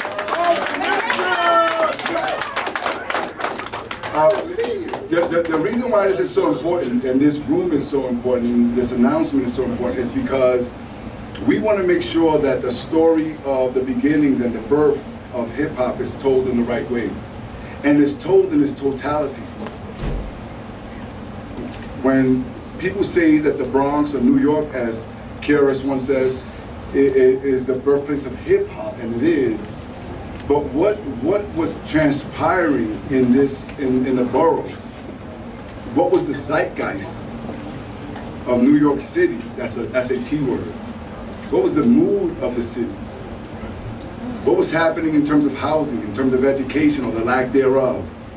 People think that housing is horrible now. How about all of the vacant lots back then? The Bronx was burning. What about how we were being treated? Here we all are. We protest. We quick to hit the streets now when we see things that are detrimental to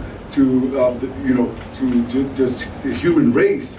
Think about how we were treated back then, and with all of that, with all of that weight, with all of that was going around us, young people, black and brown people, decided that with a little beat, banging on something, maybe speaking over a break, maybe, taking somebody's instrumentals like James Brown or George Clinton and putting your thoughts into paper and moving a certain way and dancing a certain way and dressing a certain way. Out of that came this natural resource, which my brother Fat Joe always calls it, this natural resource that has taken the world by storm. But what also created that? It wasn't just that they did it off the bat. Who was the mayor at the time? I think it was Koch. Koch. Who were the elected officials of the time? Who was the Bronx Borough president of the time? Who was the governor at the time? What was happening with with Puerto Ricans and the social clubs, where you had clubs in the Bronx and throughout Brooklyn that were named after the towns where Papi and Mami and those of us who are Puerto Ricans, where they came from, where you had Mambo there was a transition between Mambo and we put a little sauce in it, and in Spanish sauce is called salsa, and you get salsa. And how all of that just collided all together to create this wonderful thing that we call hip-hop, that we celebrate. So those of us in the Hip-Hop Museum, the Universal Hip-Hop Museum, which I am a member of the board now, and we want to thank everyone who's been supportive, and we want people to continue to be supportive, aside from displaying our pioneers, aside from displaying this beautiful thing called hip-hop and all that it encompasses, one of the elements of hip-hop is also knowledge. And so when the teacher calls upon us to train ourselves so that we can continue to teach, so that we can tell this story in an accurate way, but in the way that we are able to control our own history, it's good to say that we're present. And so I'm happy to be here today as a member of the Universal Hip Hop Museum Board of Trustees. I want to say that this is education and civic mindedness will be a component of that museum, and I support that man who's one of my top 5, dead or alive, in anything that he does. I love him, and there's nothing that he can do about it. Thank you. What's up, everybody? Happy anniversary, hip hop! 49 years, August 11th, 1973, baby, where it all started. 1520 Sedgwick Avenue. Shout out to DJ Kool Herc. Shout out to Cindy Campbell, to all the pioneers, to KRS-ONE, to Grandmaster Kaz, to Grandmaster Mel, to everybody who has been a part of this evolution. To the residents here at 1520, long-standing tenants, my president, Gloria Robinson. Shout out to John Crotty at Workforce, Stanley Schlein, and so many others. What a great day to celebrate 49 years of the history and the evolution of hip-hop. I am your Bronx Borough President, Vanessa L. Gibson. They call me number 14. And I'm so grateful to carry on the great work that Ruben Diaz Jr. started as number 13. A few years ago, we were here in 2017, and we worked with the city, we worked with Pioneers and Hot 97, and we officially renamed Sedgwick Avenue as Hip Hop Boulevard. So the sign is outside, John. We got to get rid of the scaffolding so we can see the sign, brother. But the sign is out there. This is officially Hip Hop Boulevard because we just want to recognize where it all started. Because we know this has been an evolution. It's been a genre of music that has grown and grown and grown. And a lot of boroughs want to take credit, but let's be honest, the Bronx is the original birthplace of hip hop. And that's why we're going to open the Universal Hip Hop Museum, which I was proud to add $2 million in this budget, along with Mayor Eric Adams, another $2 million, and the New York City Council, $1.5 million, coupled with $11 million from Speaker Carl Hastie, supported by Assemblywoman LaToya Joyner and Senator Jose Serrano and so many others. And so we just know it's about our arts, our culture, education, entertainment, music, the artists, the producers, the DJs, everyone that has come through this movement. Look at what we have created, y'all, starting right here in the Bronx. And so we have to give credit where credit is due. And while we know this is the 49th year, next year is going to be even bigger. 50 years of hip hop, a global empire, an economic engine, not just creating the artists and the designers and the engineers, but look at what it's done for the young people and the generation. Look at how it has created and touched so many facets of life, where our young black and brown young people can look at KRS-ONE, can look at Kaz and see themselves. And what I love about our pioneers is they never forget where they have come from. They always come back. So this week has been Hip Hop Week. We've been at CS 55, one of our schools in the Bronx, in which we're going to open a music studio. Because how many of you know that we have to train up the next generation of DJs and artists? So at CS 55 and District 9, we committed. Ruben and I both put in thousands of dollars, almost $1 million we're investing to open up a music studio in a public school. Because that should be a part of our curriculum in the New York City school system. And so I'm just so grateful to be here. Ruben gave you a great history, and like him and like all of us, we grew up on hip hop. It is a part of who we are. It is our DNA. It is our fabric. It is our culture. It is who we are. And I'm so proud of this moment. And I want to keep celebrating and moving and growing. Later on, we'll be at Cedar Park. 3 o'clock, yes. We renovated Cedar Park too, so we have a beautiful park, because we know that what we do here transcends throughout the borough, the city, the state, and the country. Yeah. So I want to say happy birthday, hip hop. Happy 49 years, where it all started. We'll never forget. Peace and blessings to all of our pioneers, and let's keep up the great work. Hip hop, baby.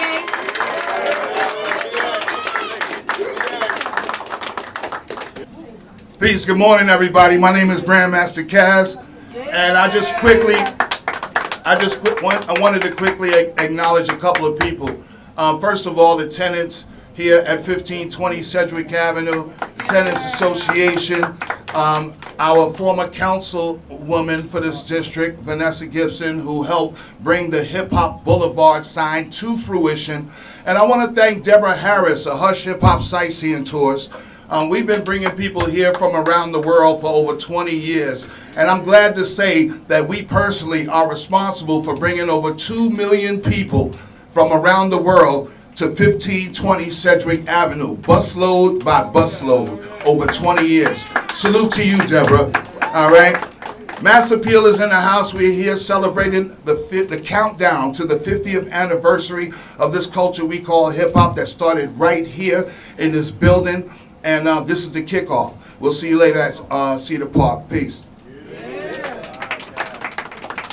You know, the other day I heard a mayor say that he was the hip-hop mayor. We're here at 1520, and the hip-hop mayor walks right in. Thanks for coming. Listen, as I was saying, I was trying to say to you guys to make sure you get a copy of this cake. Make sure you take a copy of the cake because it's historic. And where you are right now is a historic place. That's why we're all here. Let me just reiterate as well, while we're here as well, this is the announcement of our Hip Hop 50 Years exhibition. When you discuss hip hop over 50 years, you have to start right here at 1520 Sedgwick Avenue in the Bronx. It was in this very room, breathe it in. It was in this very room that Cool DJ Herc, at the request of his sister Cindy Campbell, threw their first back to school jam. And I find that ironic that hip hop's first party would be a back to school jam. But it is indicative of what our culture is all about. As you just said, Mr. Diaz right here, hip hop is about knowledge. It's not just about MCing, breaking, DJing. We love our arts. But you have to have a certain knowledge and skill and mastery about your skill to even present it.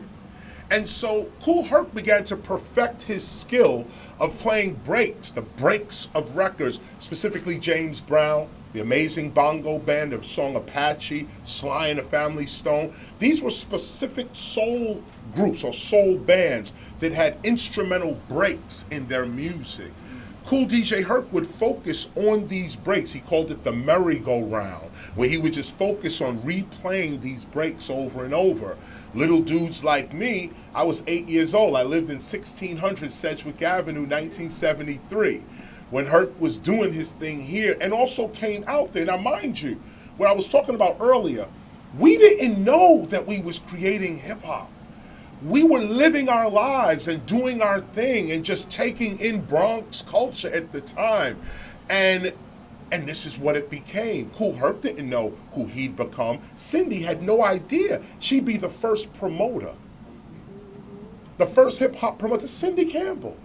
This is the first club. This is the spot right here. Oh yes, give it up. And so I say that to say that if we didn't know as children what we were doing back then, living our lives, doing our thing, try to imagine today then. Try to imagine what hip hop is about today. We are gathered here right now today. We really have no idea what we are establishing here. All we can do is stay positive in our heart, clear in our mind, above all the nonsense, and be organized. And be organized. And that's what hopefully we're showing here today is hip hop in an organized state, hip hop in an edutainment state, in a knowledge giving state. Last thing, like I said, this exhibit is unique in the sense that the young people of this neighborhood are going to be trained as to how to be musologists. This exhibit is in a living building. This building is a tenement building where people live here. And there's kids here. And there's elderly people here. And there's people here who are looking to reskill themselves as well, all up and down this block. Here we bring a museum, we bring really an exhibit to the 1520 area. This brings jobs to our kids, summer jobs. They'll rotate the work that needs to be done to keep an exhibit going. They will rotate this for themselves, rotate it. The elderly that are sitting in this building right now looking to do something. Imagine the millions of calls, and I say millions, thousands even, of calls that are gonna come in after we announce this. Well, that's a job for somebody in this building. That's not an outsourced work. That's somebody here at 1520 answers the phone. How you doing, 1520? What can I do for you? And that's a job. So we want everyone to realize the uniqueness in what we're doing. Not only is this an exhibit that deals with the history of hip hop, but this is also a training and jobs offering situation as well. We would hope that this model spreads out. We have a full teaching model on teaching hip hop, everything from contracts, live performances, publishing, copyright, all of that. That's also here. It's part of another conversation because this is a skill set that we come with, but you should know that that's what the intent is. The intent is if you're into hip hop, okay, from 7 to 70, you should be taken care of. This is another side. You guys might have heard of the union that we're putting together called the Hip Hop Alliance. Shout out to Tara Martin, wherever you are right here. In that sense, from 7 to 70, our children should be able to pay into something. That when they become 45, 50, they get a pension, they get health care, they get, basically retirement. Right now, artists have nothing. We work till we die, period, probably on stage. And so we don't have to do this anymore. Times have definitely changed. I'm not complaining about the past. We learned. We were young. We got ripped off. We learned. Now we know the game. And so now we know the game so well, we don't want our children to play that game. And so we say, no, it doesn't have to go down like that. You can have the option of joining a union. You can have the option of going to a college for this. You can have the option of curating your own museum. So just before we bring the Honorable Mayor up, is there any questions regarding the museum? The exhibit. I'm already ahead. If there are no questions, hold them. What? No, please. So much. Thank you. Now, part of the exhibit, will you have artists themselves to appear? And artists themselves to give lessons themselves? Yes, indeed. And thanks for saying that. The first artist we're dealing with is a crew called the Tats Crew. BG, Bio, NISA. Matter of fact, NISA's right here, right? Some of NISA's art is actually here. And yes, to answer your question, yes, we are looking for the artists in the neighborhood to help build this. And not just graffiti writers or graffiti art in that sense, but artists in general. To actually come forward with this. That's precisely the type of exhibit we want to put together, where the young people see themselves on the wall.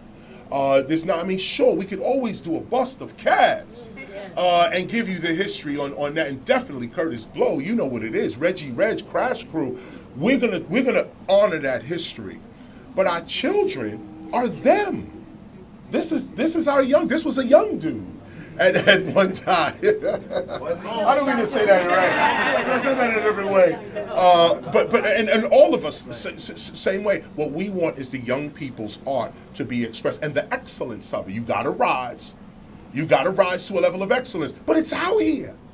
So that's the type of business. Yes, to answer your question, we want artists involved. And also the professionals, if they want to come through and offer it.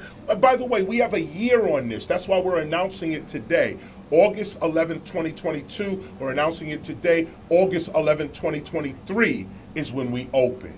So we have a short period of time to actually get this done.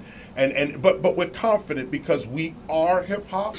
So this is what we do every day. This is how it goes down. So that's why we're not afraid of the year. But normally an exhibit, these things take 2, 3, 4 years to actually put together. But because we have everything, we have what we need, we are the culture, we can pull this off in a year, in that sense. Any other questions? Mr. Chairman. Yes, sir. Yes, is there any honoring or mention of the groups and bands who come from this neighborhood who not really rarely mention some of the music that we were sampling for their music? We put any spotlight on them? Absolutely. Just before we started, we was playing Tito Puente.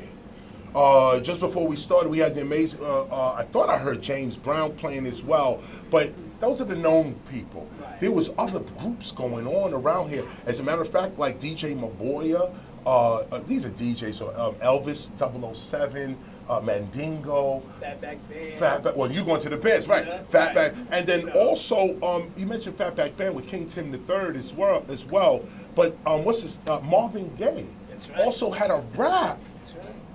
A rare song came out in September, so look it up or something like that. But yes, and a lot of them came from right around here. No, you'd be surprised. Even outside of music, there are other figures that left from this neighborhood and from this very building that became CEOs of companies as well and went on to do great things in their lives. That's precisely what we want to focus on. That's called the culture of hip hop, that part. And Ruben Diaz was just saying it right there. What was the mood? Hip hop just didn't pop out of nothing. There was something going on the ground here. Who was the president? What was the latest scandal going on? What was the latest victory? You know, Dr. King assassinated in '68. We talking '73. His blood is still fresh on our minds. So let me not hold this up any longer. If I may introduce the hip hop mayor to the podium. Thank you for coming forward. Thank you for coming. Absolutely. I pulled up and I just had so many memories because I had a shorty that lived on Sedgwick Avenue. You gonna start right there. Man. Boy, talk about good times. And I'm not talking about the sitcom Good Times. You know,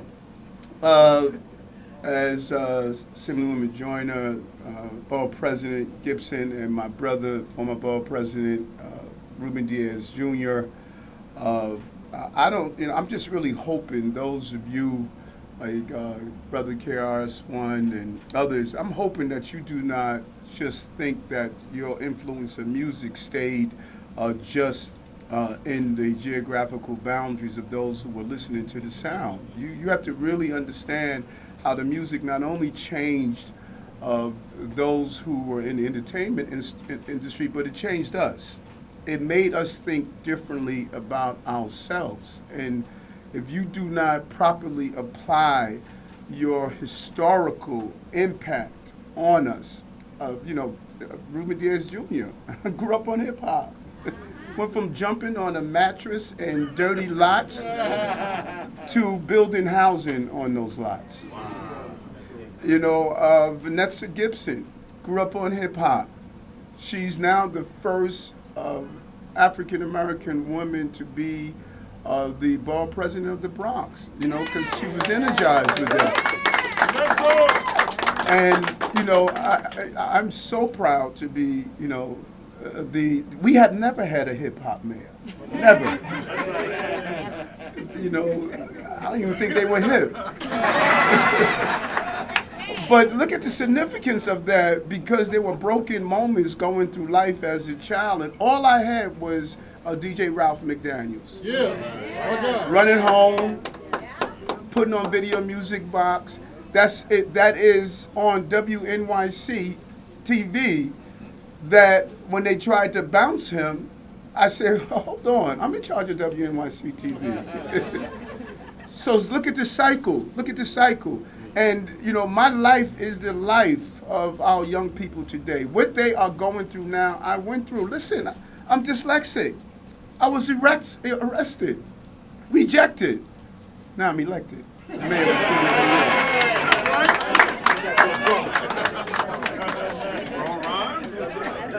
and let me bring you a piece of history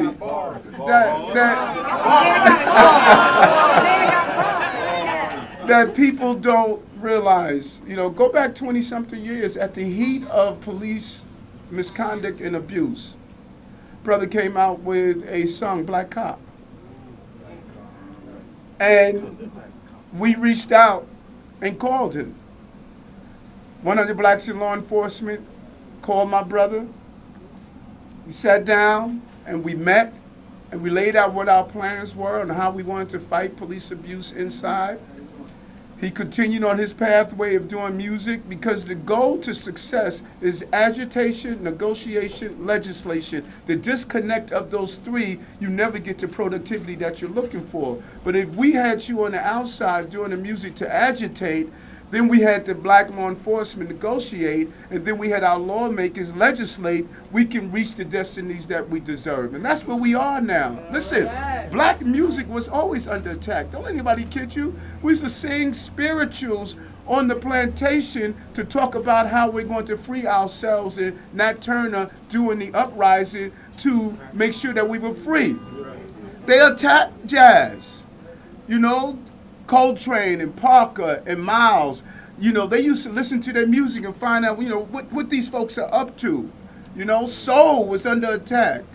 we used to listen to the lyrics, and as it was part of the civil rights movement, and people used to sing the soulful ballads during that time. And then they had the artists on stage. You're so profound, brother. They had the artists on stage exploiting them. Then they were leaving penniless. Oh, so many of those great soulful artists did not own the music that they were singing and did not have a way to live. And they lived broken lives filled with heroin and drugs and uncertainty as they went throughout their lives. So what you are saying, that, hey, y'all got over on us, you know, y'all had us perform, y'all got over, but now we're reclaiming what's ours. And from the spirit of the earliest gospel songs to the spirit of Coltrane and Miles and the spirit of Sammy Davis Jr. and blues, from all of those spirits is coming to this generation to reclaim what's rightfully ours, our ability to change how people think. They're playing hip-hop on movie tracks. They're playing hip-hop in stadiums. Now this great industry is transforming America. You just drive down any parkway and you see a major CPA of a major firm that's not from this community is listening to hip-hop as he go in and try to negotiate his contract. Because hip-hop is empowering. Yes. Empowering. When I'm out here trying to walk out here and figure out how I'm going to do this, I'm throwing on my hip-hop to gear me up and get ready. This is a great moment, and I don't want you to just relegate this moment to just, you know, we just made some music. No, you made a country. You made a country. Tied to the success of modern day America is tied to hip hop. And you have to claim that. If you don't claim it, somebody else is going to claim it for you. Someone else is going to claim it for you. You took a broken boy at 13 who felt he could be nothing more than a number runner. He could do nothing else. You took him and inspired him, and because of that, the most important city and the most important country has a hip-hop mayor. You better claim it. You better claim it. And so this is what this is about. And now let's use the industry. It felt so good to hear my brother talk about we're going to teach the industry, the contracts, how to own your masters, how to make sure you get your right profits, how to look around and have the accountants for you, how even when someone do graffiti to have the contract to clean it up. That's right. Every aspect of it. Streaming has changed the game. Now you're no longer, we're off the plantation. We're off the plantation. Now let's get off in the business sense. Gaming is coming out. Multi-billion-dollar industry. All parts of this industry you have to claim. And we're happy to be a part of it and do the partnerships. Everything from the Department of Education to how we deal with anti-violence. This is how we're going to do it. So that's why I'm up here. Because 49 years ago, you were here. And as I looked over my career, the men and women in this industry, the role you've played to shape and mold me and like so many others, I just want to say thank you. I want to say thank you. Long live hip hop.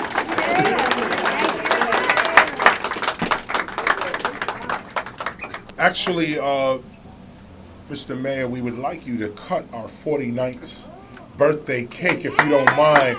Step into the back, if I may hand you a knife. It's right here. Yes, it is. Yes, it is. This is a fly cake. It is. It really is. Look, the vinyl smell. It's so hot in the vinyl. It melts the vinyl. The art is continuing.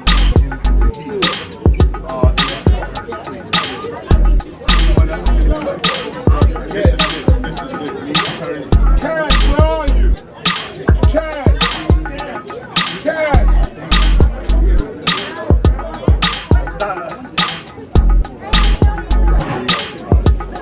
We need to open it up. We need to open it up.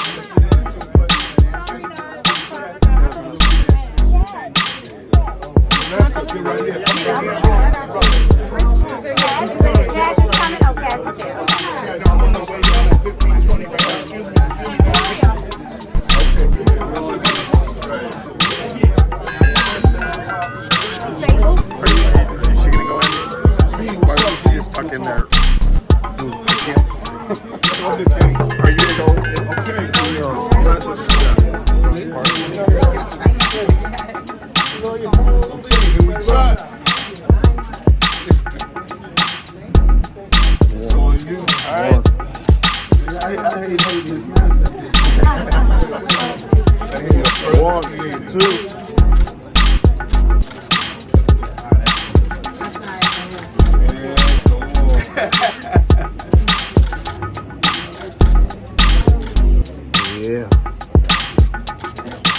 I should have worn my Adidas.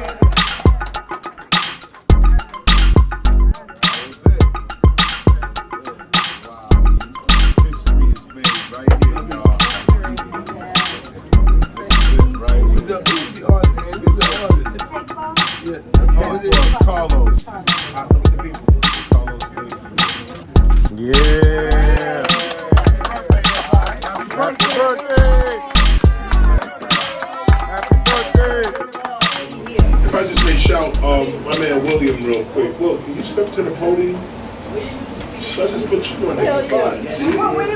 This is the superintendent, bro. Oh, wow. This is the dude that made the room look right for us today and actually did the outside. We're going to be working together, obviously, on the exhibit as well. I just want to shout you out in history. Make sure you call it. Straight up. Hot Master Fable. 1 2 1 2 peace. Right on. Thank you, KRS-ONE. What I'm going to say is going to be brief, right? So, it's an honor to be here, number one. It's a blessing to wake up in the morning and breathe, right? A lot of our brothers ain't here, a lot of our sisters have transitioned, right? So now, let's not let their time in this dimension be in vain, right? So we all have a responsibility. If you truly love this culture, if you love your people, you know, each one teach one and that whole vibe. But it's even deeper than that, you know? It has to be hands-on. You know, you can preach all day about how things could get better, but what are you actually doing to help your community? Are you out there, like, you know, having events, coat drives, food drives, working at a pantry, you know, servicing the homeless, and things of this nature. So, on the tip of, like, our dearly departed, it's a long line from our ancestors. So earlier today it was mentioned that hip-hop didn't come from a void. It obviously didn't, right? So, for centuries, we've been celebrating in a very similar fashion. The cipher and dancing and you know, music. So the modern day drummer, of course, is a DJ. You know, and telling the message through way of words or, of course, visual arts. So I want to salute all of our ancestors who have paved the way for us. Ache. And also, we need to start defining our own terms. Quite often I hear this referred to as graffiti. Is it graffiti when you're being paid money to do it on a canvas or marketing purposes or a logo? Technically, graffiti is an act of vandalism. And they might have changed that in the dictionary at this point. I'm not sure, right? So I call it urban stylized letters or urban stylized art. That's just my take on it. The same way, you know, different aspects of our culture took on different names and forms, we need to be the ones who basically lay it down and make it known and brand it as such. We need to take ownership of our culture again, because obviously it's been hijacked like every other form of black culture. You know, it's a long history, you know, from jazz to rock and roll and what have you, right? So that's my thing. The other thing is, yo soy Boricua, you know? Yeah, I'm a New Yorican, born and raised in New York. My parents are from Puerto Rico. My mom is from Sabana Grande. My father was from Vega Baja. We are hillbillies. You know? Yeah, we come from the mountains of Santana in Sabana Grande, where we grow our own food, yuca, yautía, llame, you know. And so we have to go back to a more holistic way of living. I've learned all of this from my elders in Puerto Rico, from my mom, and so we need to pass on the science and the culture of well-being, of taking care of ourselves. Also, please visit nature. We're running around in this concrete jungle with rubber soles on, disconnected completely from the earth, from the trees, from the ocean, from even good clean oxygen. Take a walk through the park, get on the Metro North, go an hour up, you know, downstate. Well, it's really up there, but you know, you feel me? Like, you know, go to Rockaway Beach, go, you know, jump in that water, man, cleanse yourself, right? It's all part of it. It's all part of it. On that note, I want to thank you all. Peace and respect always. Thank you, KRS-ONE. Respect to you, Sister Simone. And the Temple of Hip Hop, of course. Peace and love. It's amazing where we've come from. It's an honor to be here today and to see history unfolding and KRS-ONE and the whole Hip Hop Alliance and what they're going to do here. Should be a great year for the building with a proud legacy, made prouder by the efforts of the people who live here and sort of owning it and controlling its destiny. Maybe one of the best parts of the whole story. So happy to be here today, happy to celebrate the 49th anniversary and looking forward to the 50th anniversary in 365 days. Now wait, I learned this too.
some noise, my B-boys and Grandmaster Baby right now. But, I need another beat. I need another beat because Curtis Blow is in the house. If y'all did not know, a lot of us champion many elements in the hip-hop culture. Curtis is a DJ, as well as an MC, as well as a B-boy. Okay, so if it's not too much, can we get just a couple of signature Curtis Blow moves right about now? Is that what y'all want to see? Is that what y'all want to see? Let's get it. What's your name? And I want you to know that. You want me to rap or you want me to rap? Well, let me start up. Break some breaks to make you a superstar. Break some breaks and breaks and blues. DJ breaks you off your shoes and these are the rain. Break it up, break it up, break it up.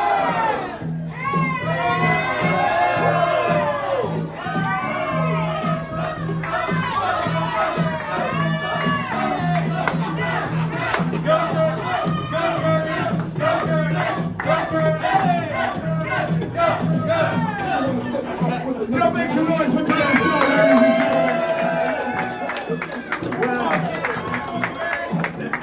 Go cast my ass. I am not dancing.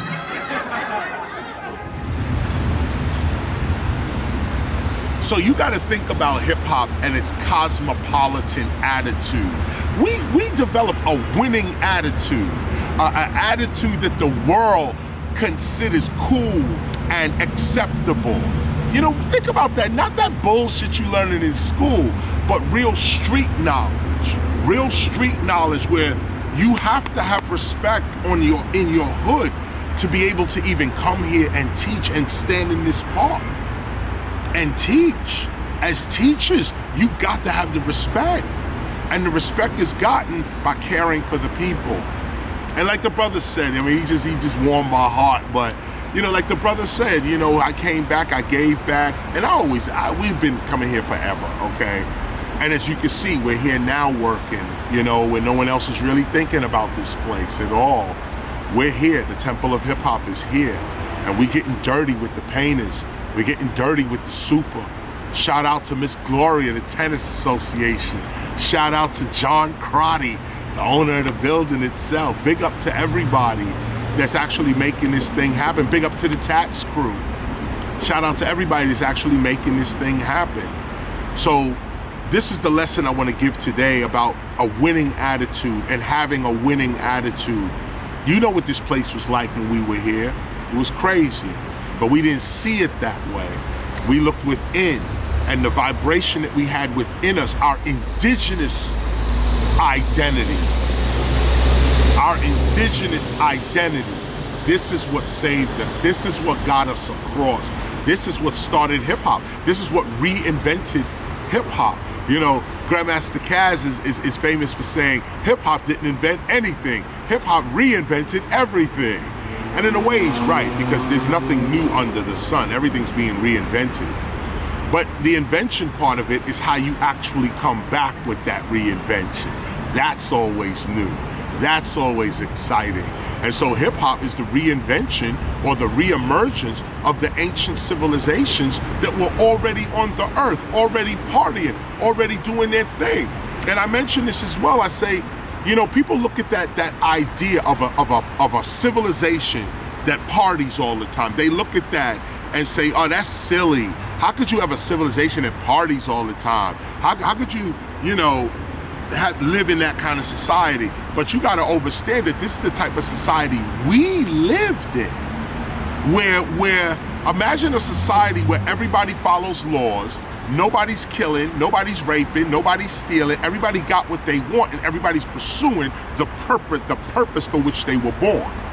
You don't need no government for that. You don't need no laws for that. You don't need money for that. You don't need nothing. As a matter of fact, you've achieved high civilization. And so there's nothing else to do but party. And that's what our ancestors did. And they did it in this very spot. This very spot. This is where it was going down. Right here, 1520, 1600. This was the spot. This was the area right here. And like I said, this is no coincidence. This is not to be taken as some kind of coincidence. No, this is your real culture at work. So what you gonna believe? That your culture is a myth and folklore while their colonial cultures was real? No, you gotta reverse that. The colonial culture is what's myth and folklore and not real. And your culture, which is showing you itself through the manifestation of your very being, is real. It is real. So that's what we're showing today. Hip hop as a winning attitude, as a cosmopolitan attitude. And we're gonna show this in our exhibit as well. That's what the 1520 Community Center exhibit is all about. That's what it is. So there it is. We're gonna show you a few more images and then we're gonna be out. That's our lesson for today. Take that in. Walk with a winning attitude. Walk with the attitude that hip hop originally had. Hip hop was not originally a crime, criminal, you know, always untrustworthy, irresponsible, unreliable. That's not hip hop. That's not what was in this park. That's not what was at 1520. That's not the original. The original was, do you have respect on your block? Are you down by law? Do you got it like that? Are you fresh? Do you chill? This was what was out here. And that was a winning attitude that went over the whole world. And everybody agreed that that was the attitude for the world. Everyone agreed. Imagine that. People we don't know, indigenous communities, everybody, they all agreed. This is the winning attitude. Peace, I'm KRS-ONE. This is the Temple of Hip Hop. See you next week.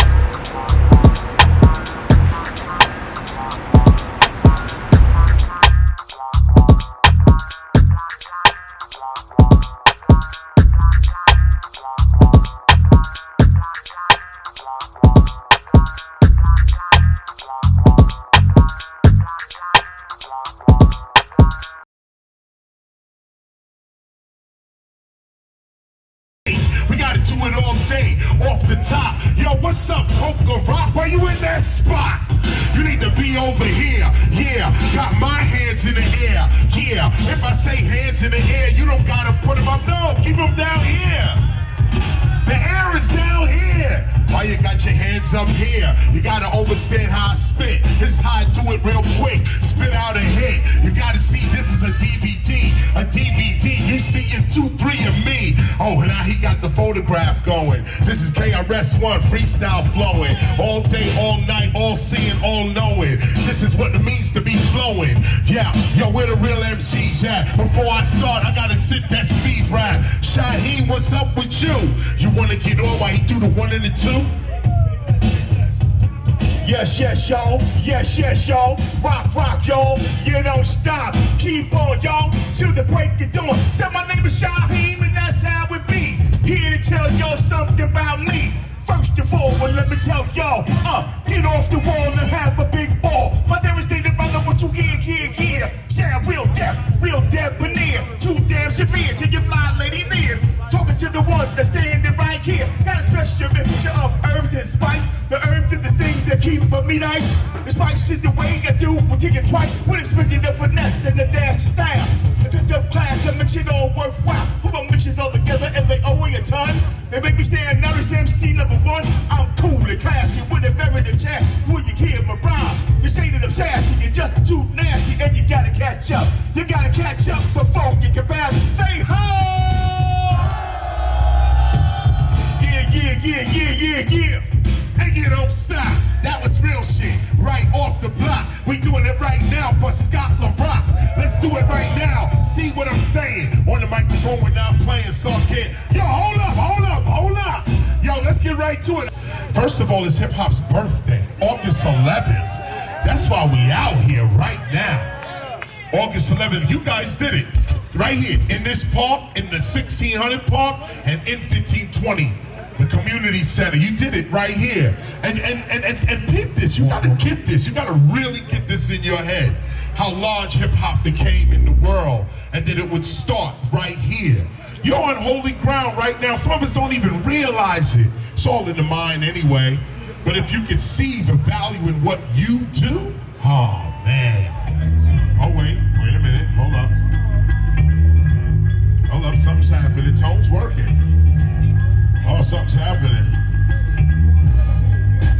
Oh, the Bronx River days. Oh, the Bronx River days. The Bronx River days. Damn.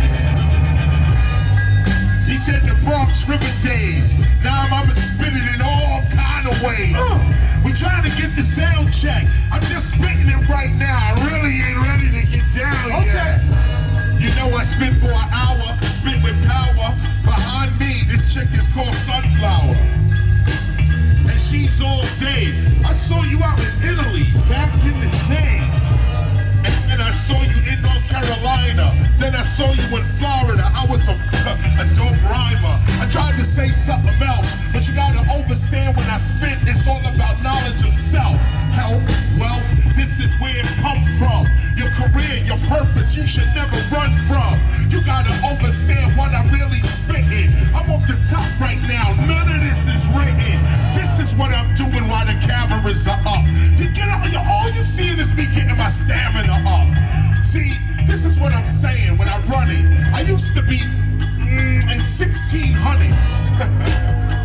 I was trying to say 1973, way back in the day. That's when Cool Herc brought the system out to play. And I was 8 years old watching that way. We used to go to the community center right there. And yo, we didn't even know what we were doing there. We was just doing our thing. We didn't know nothing. We was just being ourselves, truly no fronting. But then who we was cosmopolitan. Are you not seeing what I'm hollering? This shit was cosmopolitan. Yo, listen, every boy and girl, our attitude ruled the world. The way we felt right here in the hood is the way the whole world felt. We made them feel good. Yo, how can me from the Bronx know what a dude in Japan is saying? Get stomped. Man, listen what I'm doing. Don't laugh at you. I'm talking about Africa. This is why I'm doing it. KRS-ONE, I'm running right through with it. I used to live right there. Now, oh man. My purpose, I'm pursuing it. Are you getting this? I'm about to unglue it. Listen what I'm saying. I used to play right there and dream about me rhyming right here. The mind is crazy. Never be left back or lazy. You gotta get up. Never worry about getting jumped. You can't get jumped if you continue doing work. Don't let them stop you. Man, I must have had to come down to the block too. So let me walk around and get it nice. You gotta understand and spit with precise. My shit is nice. Oh, I got the towel over here. I'm not gonna throw in the towel. I'm gonna spit my rhyme right here. And what I'm saying with no mystery, I'm talking about original Bronx history. Man, I gotta tell you what it mean, yo. What's up to the Latino? Man, we gotta understand that's my people. This how we do it all day and all night. Running through it like this here fluid. Now look, you get a photo of me while I spit the MC. This is BDP. He's trying to still get a DVD. I want somebody here to take a photo of me. We got the police as an audience. This is a change of events right here. It's a whole change of events. But it also talks about hip-hop's victory over the streets. It talks about how we grew up, how we developed culturally. You know, music genres don't get this. You know, big respect to jazz, big respect to gospel all day. Big respect to blues, rock and roll, even reggae. But I tell you something, man, hip hop, nah, come on now.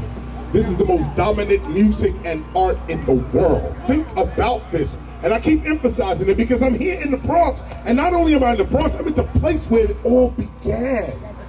So if you're walking around in the days, I don't know where I'm at. I don't know the significance of this place. I don't know. Now I'm here to tell you right now, this is it, y'all. This is it. And if my career means anything to you, anything, look me up. My name is KRS-ONE. Google me on some shit, look me up. Anything you see me doing, anything you hear me doing online or whatever, it started right here. This is, we used to come to this book, I can't even tell you back, this is 73 I'm talking.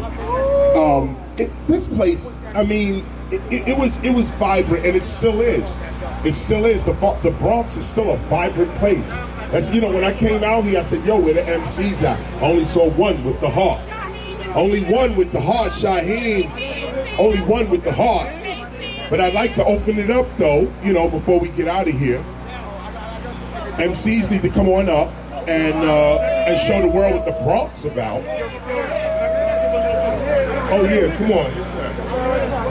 Check this out, 1, 2, 1, 2.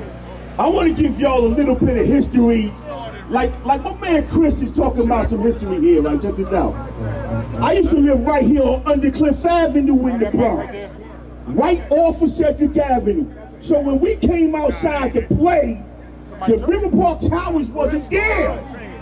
We either played in 1600 Park or we played right here in Cedar Park. This man right here, Copeland Rock, was the first one to give me the mic in Cedar Park. Now let me tell you something, yo. You could not stand behind the speakers on Kool Herc's equipment. You could not do it. These people were guards, yo. These was hip-hop guards. You could not come up to their equipment and come behind the equipment and stand behind the ropes. You was not doing that. You wasn't. This young, I had on an Infinity 4 shirt, because I'm from Grand Mixer DST and Infinity 4 MCs.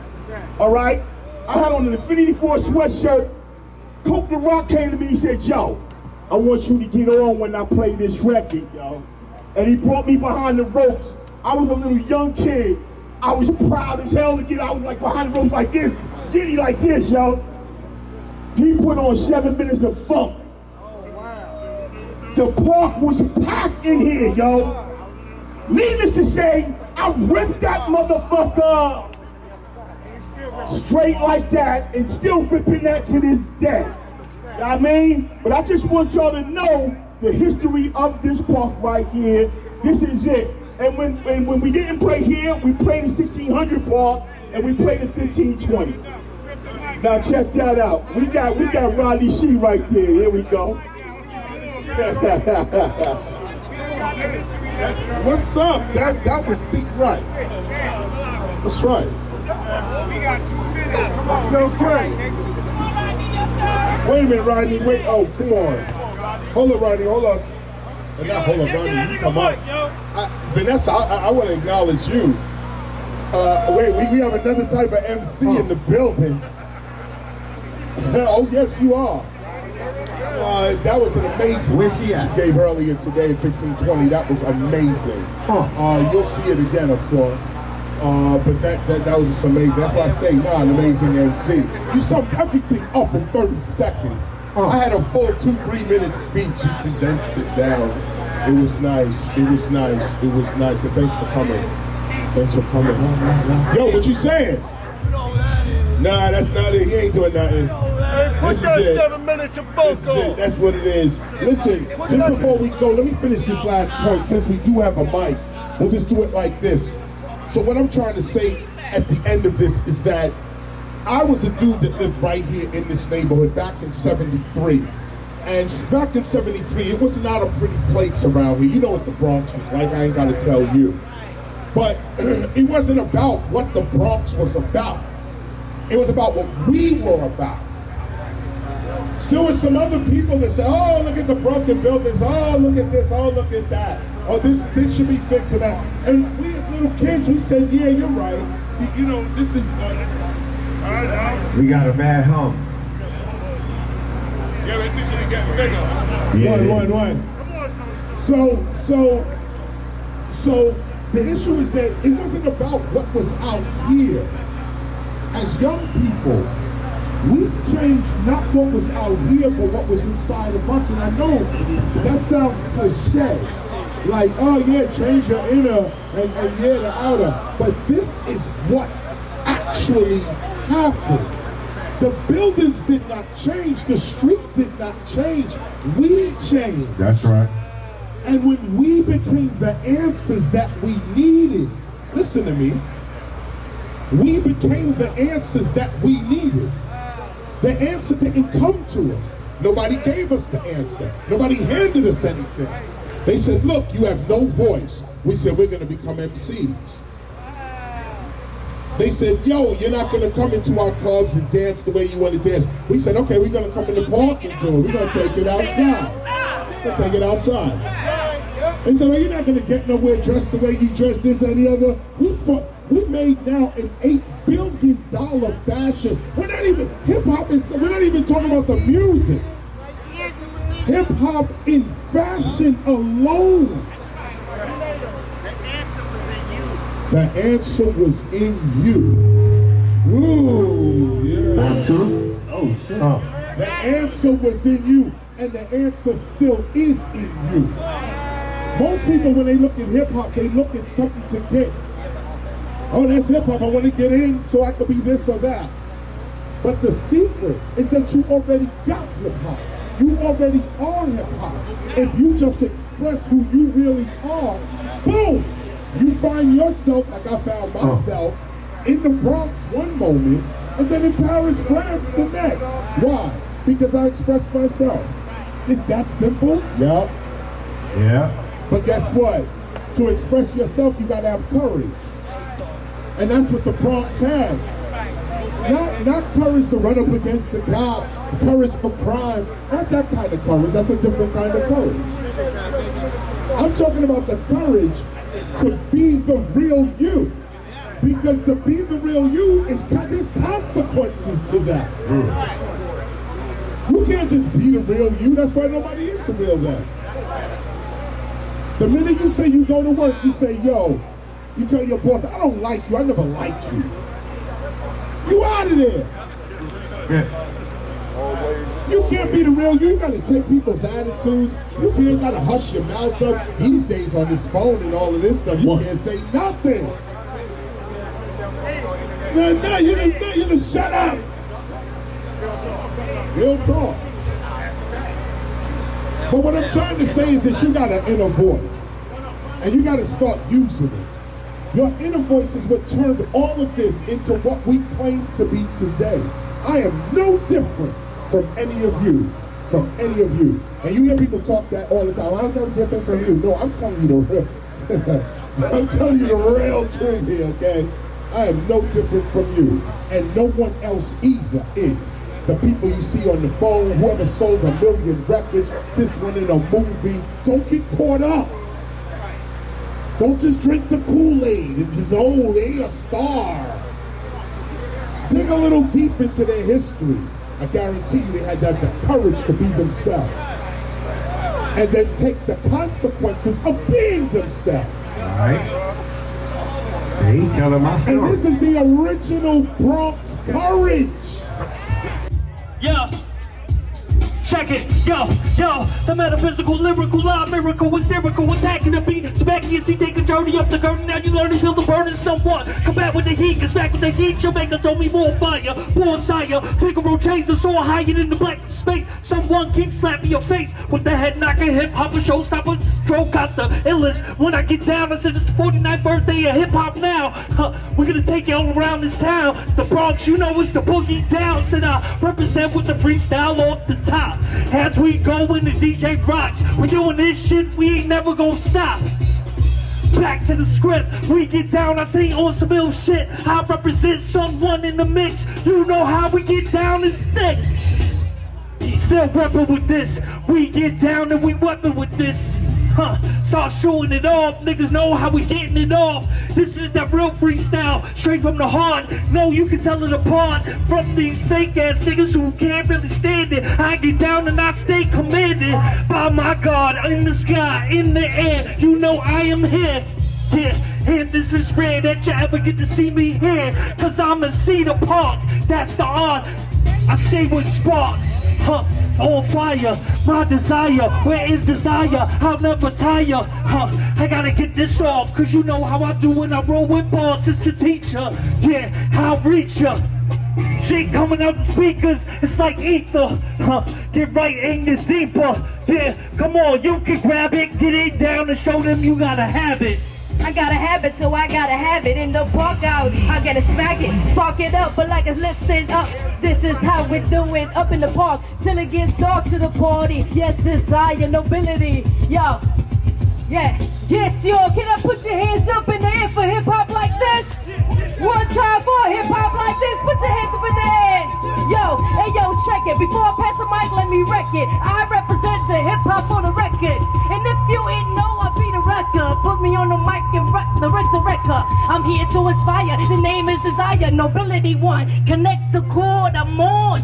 cause this year is mine. I'm taking everything that I want and more. I'm bringing in the front door with that rugged roar. This is hip hop. Knocking in your front door is the wake up call. If you been sleeping, it's time to wake up. Look, what's happening here is crazy. We just rocked Cedar Park.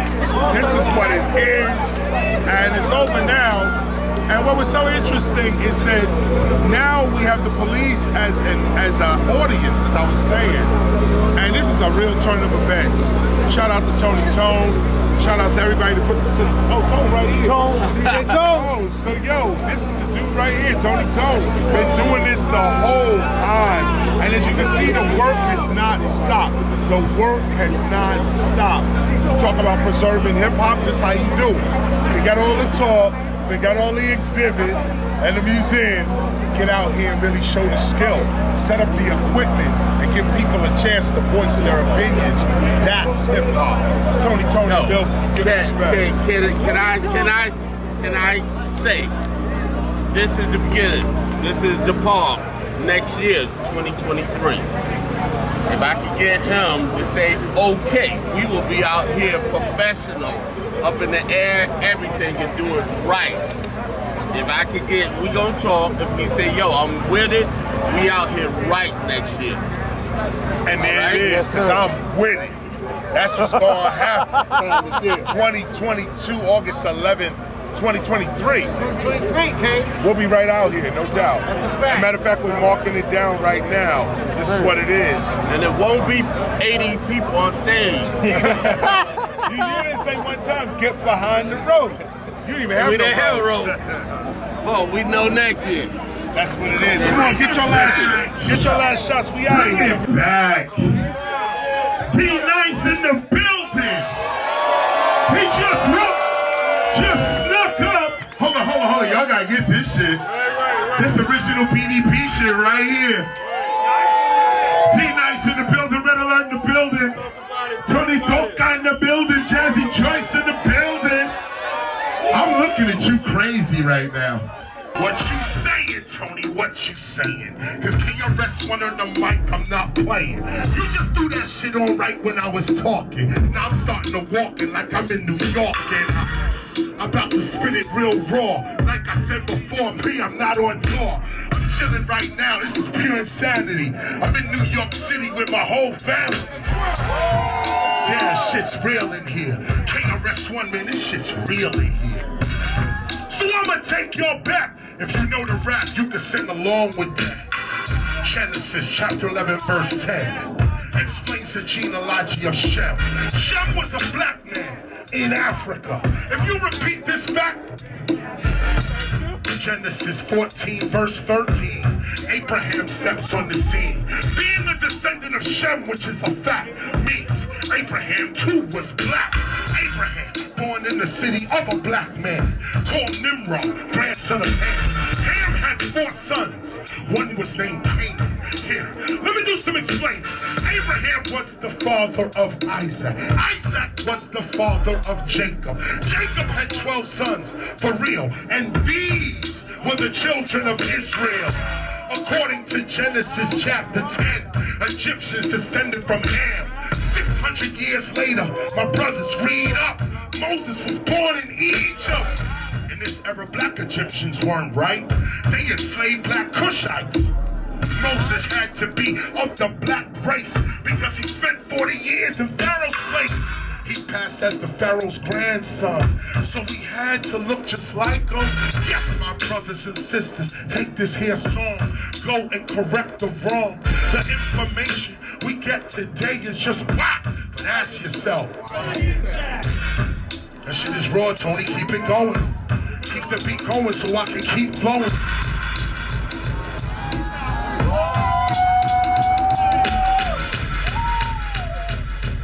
Y'all getting it live. I hope y'all getting this. I hope y'all getting this. Y'all getting it live. Shout out to Slick Rick all day and Mandy. Rock out. Knock him out the box, Chris. Out the box, Chris. Knock him out the box, Chris.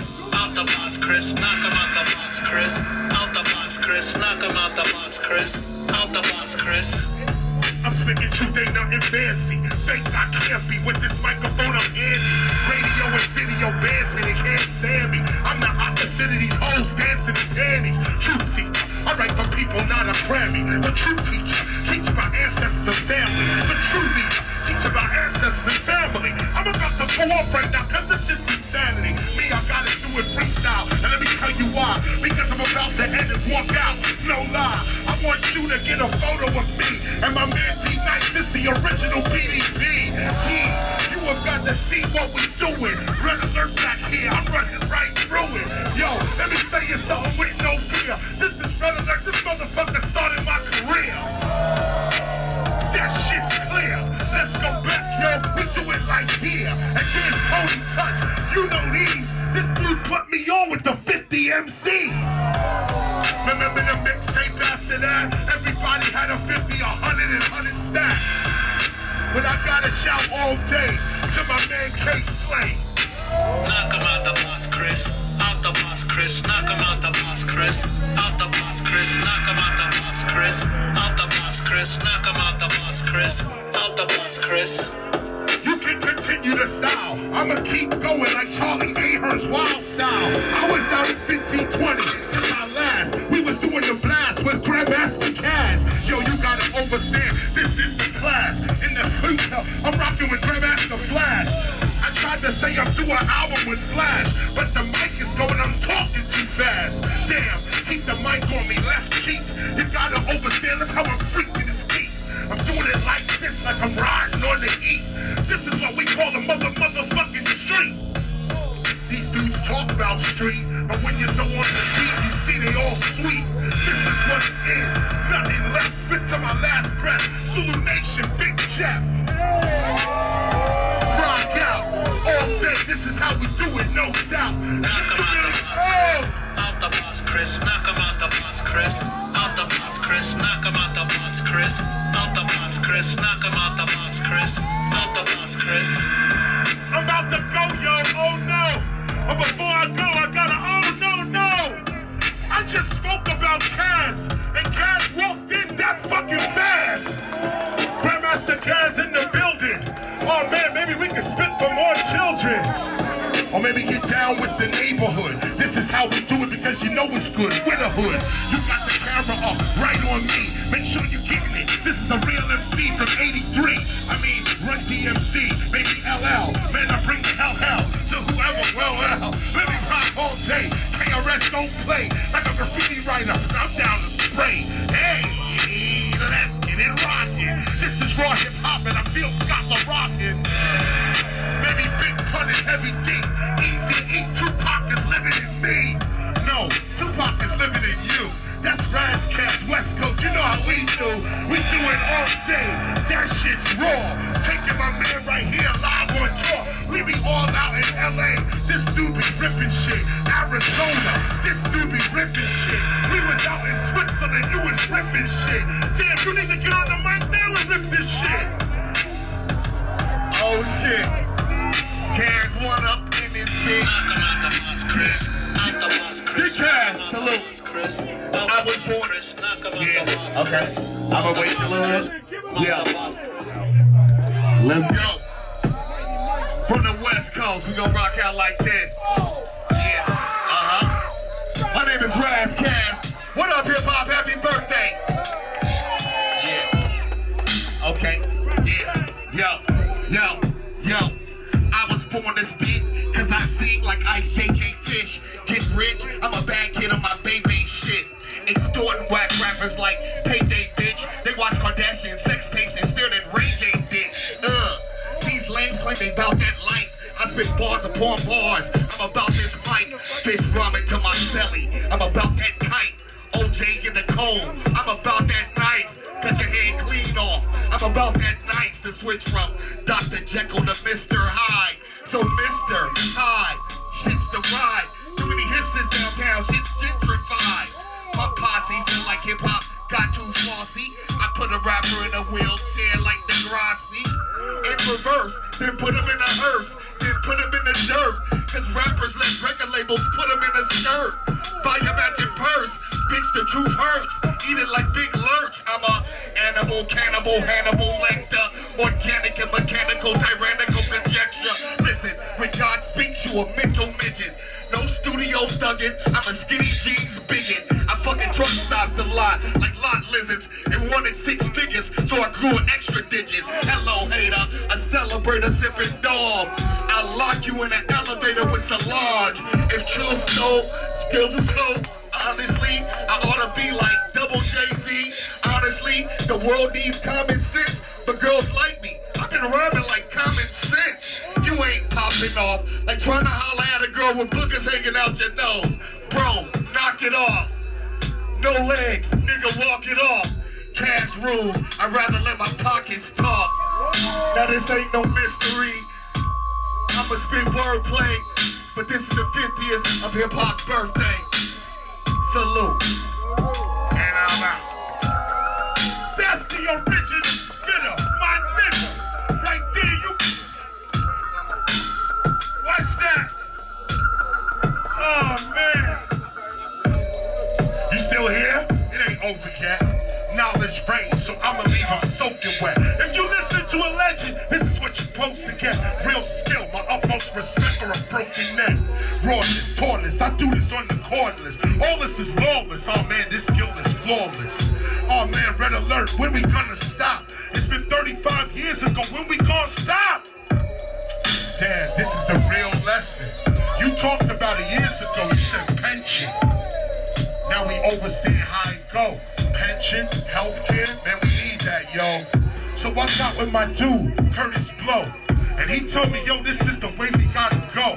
We call it the Hip Hop Alliance, and y'all know we taking back all the shit that they owe. We gonna do it legally. Lead with me. I said legally. You gotta see with me. I didn't say be with me, I said see with me.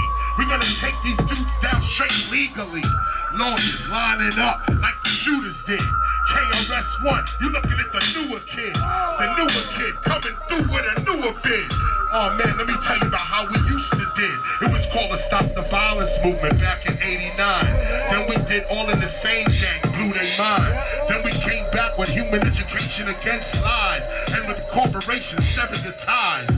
Then I went to work for Warner Brothers, and it was good, but it took me out my neighborhood, and that shit wasn't good.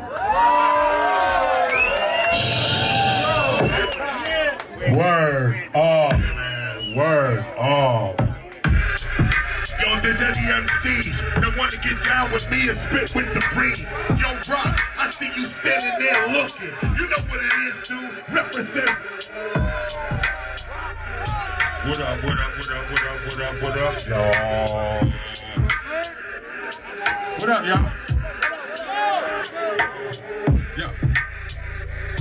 When I say Sean, y'all say P. Sean, Sean, Sean, Sean, listen. Niggas getting out of control, too much hating. Oh, nah, this nigga out of control, only one. I connect circles like an out of control. I will have his circle kick this nigga out, he can't roll. A mind in your zone, blow you out in your zone. Got the mind of a hoe, blow you out in your wings in the back. Skywalker, doodle round, shoot her down, shit yourself. Rolling oars in your deep, you could drown. I'm with the shit, big smoke, nigga, hookah loud. Ricky the body, Bobby right, cooling down. Niggas like to fool around, to the fool around. Clean torso, head like a unibrow. Uniform of a god, a pure genius. Corny niggas united, unicorn, poor zingas. I'm the wrong nigga to play with no more figures, war figures. Cause like, who gon' feed us? It's gon' be ya. Listen, my piece is a peacemaker and war bringer. Same time, y'all singing, y'all niggas hot. Walled off in your story. I can buy this bread, boy, bread flat like tortilla. My cornea, the C-man cornea, cornea. Trash, I'm one of one like cash from Korea. Low sound, low sound, low sound. Salute to the legends in the building. A little more.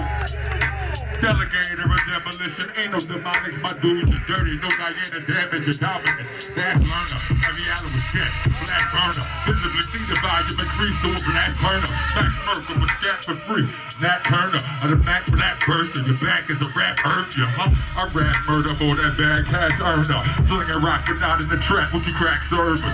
Listen, who's that creeping through my window? I will shoot the shit out of brother man from the fifth floor. They're rock for chords in the panic at the disco.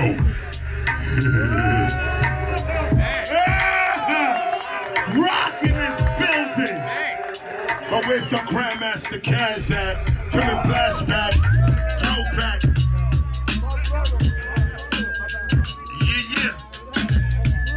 Grandest of them all, they when your mama fall for. Grandmaster Kaz. I'm gonna show you how real MC spit at 62 years old, alright? Stay with me. Check this.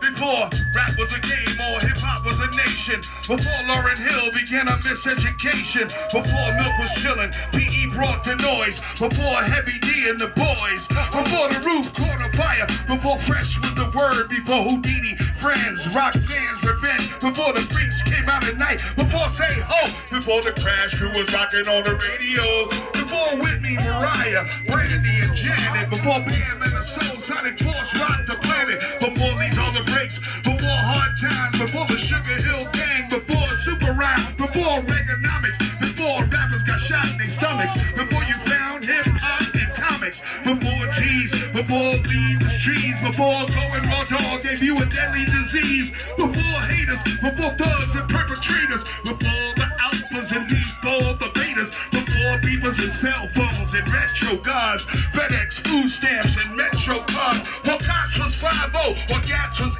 answers, before B-boys turned into break dancers, when legs was crazy, out turned to spacey, L said it's hot, humid and hazy, before all the bullying by no means getting twisted, my name is hip-hop and I have always existed, in its physical form or in the essence of rhyme, Grandmaster Kaz, niggas, greatest of all time.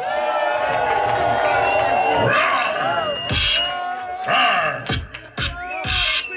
What you saying?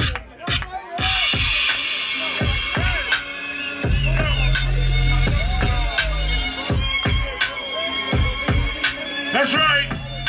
That's right. If you a spinner, you can walk up.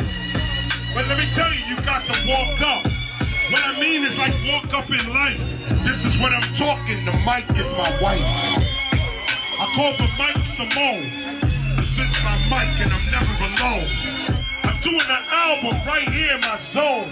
I got rock, my mind is blown. My man spit the raw right there. You ain't gonna get this nowhere but right here. Tony Touch, he's doing it live. This a mixtape right now. We doing it live. Damn, you know we just running in. Rhymes running out, we straight bugging in. You gotta overstand we bugging in when we running in. I'm giving y'all the publishing. I'm giving you a gift right now. The copyright going into your phone right now. If you knew what I knew, you would take the copyright. Make yourself a company right now. Yeah, y'all wasting time with YouTube. I'm trying to give y'all new food. They say if you take a camera picture of me, then you own that shit as your property. I think it's fucked up to take a picture and don't give me nothing back when you get figures. But that's the law and how it go. So if you take a picture of me, man, you gotta know what you took is worth millions. Don't just look at that shit and be chillin'. Take a picture of me and a picture of you and show it to the world and say, this is what I do. Don't waste time, don't waste time. Don't waste the time or even waste your mind. You gotta open up a company, a corporation, change your whole situation. Man, this is Tony Touch, doing it right now. You know I'm gonna say he in the clutch. I'm doing it all day, I'm making this shit up. This is how I spray, and this is what I say over this beat. This shit is dope, this shit sound like the street. Listen to the high violin over the beat. You hear the violin? That shit is raw, listen to me. This shit is raw, this is MC High B. You gotta understand how I started. Way back in the Bronx, I was not weak-hearted. Like I said, the Bronx didn't change, we did. And when we did, we became them new kids. They said we shouldn't speak, we became MCs. They said we shouldn't dance, we started to break. Who hurt, break. Let me take it back, we can never be fake. And then I went to Latin Quarters, you see. And I saw Jazzy Joyce DJing, you see. She was with Sweet Tea, and they had a song, Rockin' the Street. I don't know if y'all remember it, it was Rockin' the Street, it was called It's My Beat. That shit was way back. That shit was dope. I used to listen to the track. Joyce used to throw that shit on way back. It's my beat. That shit was stacked. What's up with Sweet Tea? Damn, I'm taking it back in my memory. Vanessa Sequence and Sequence, the Sugar Hill chick. Sequence.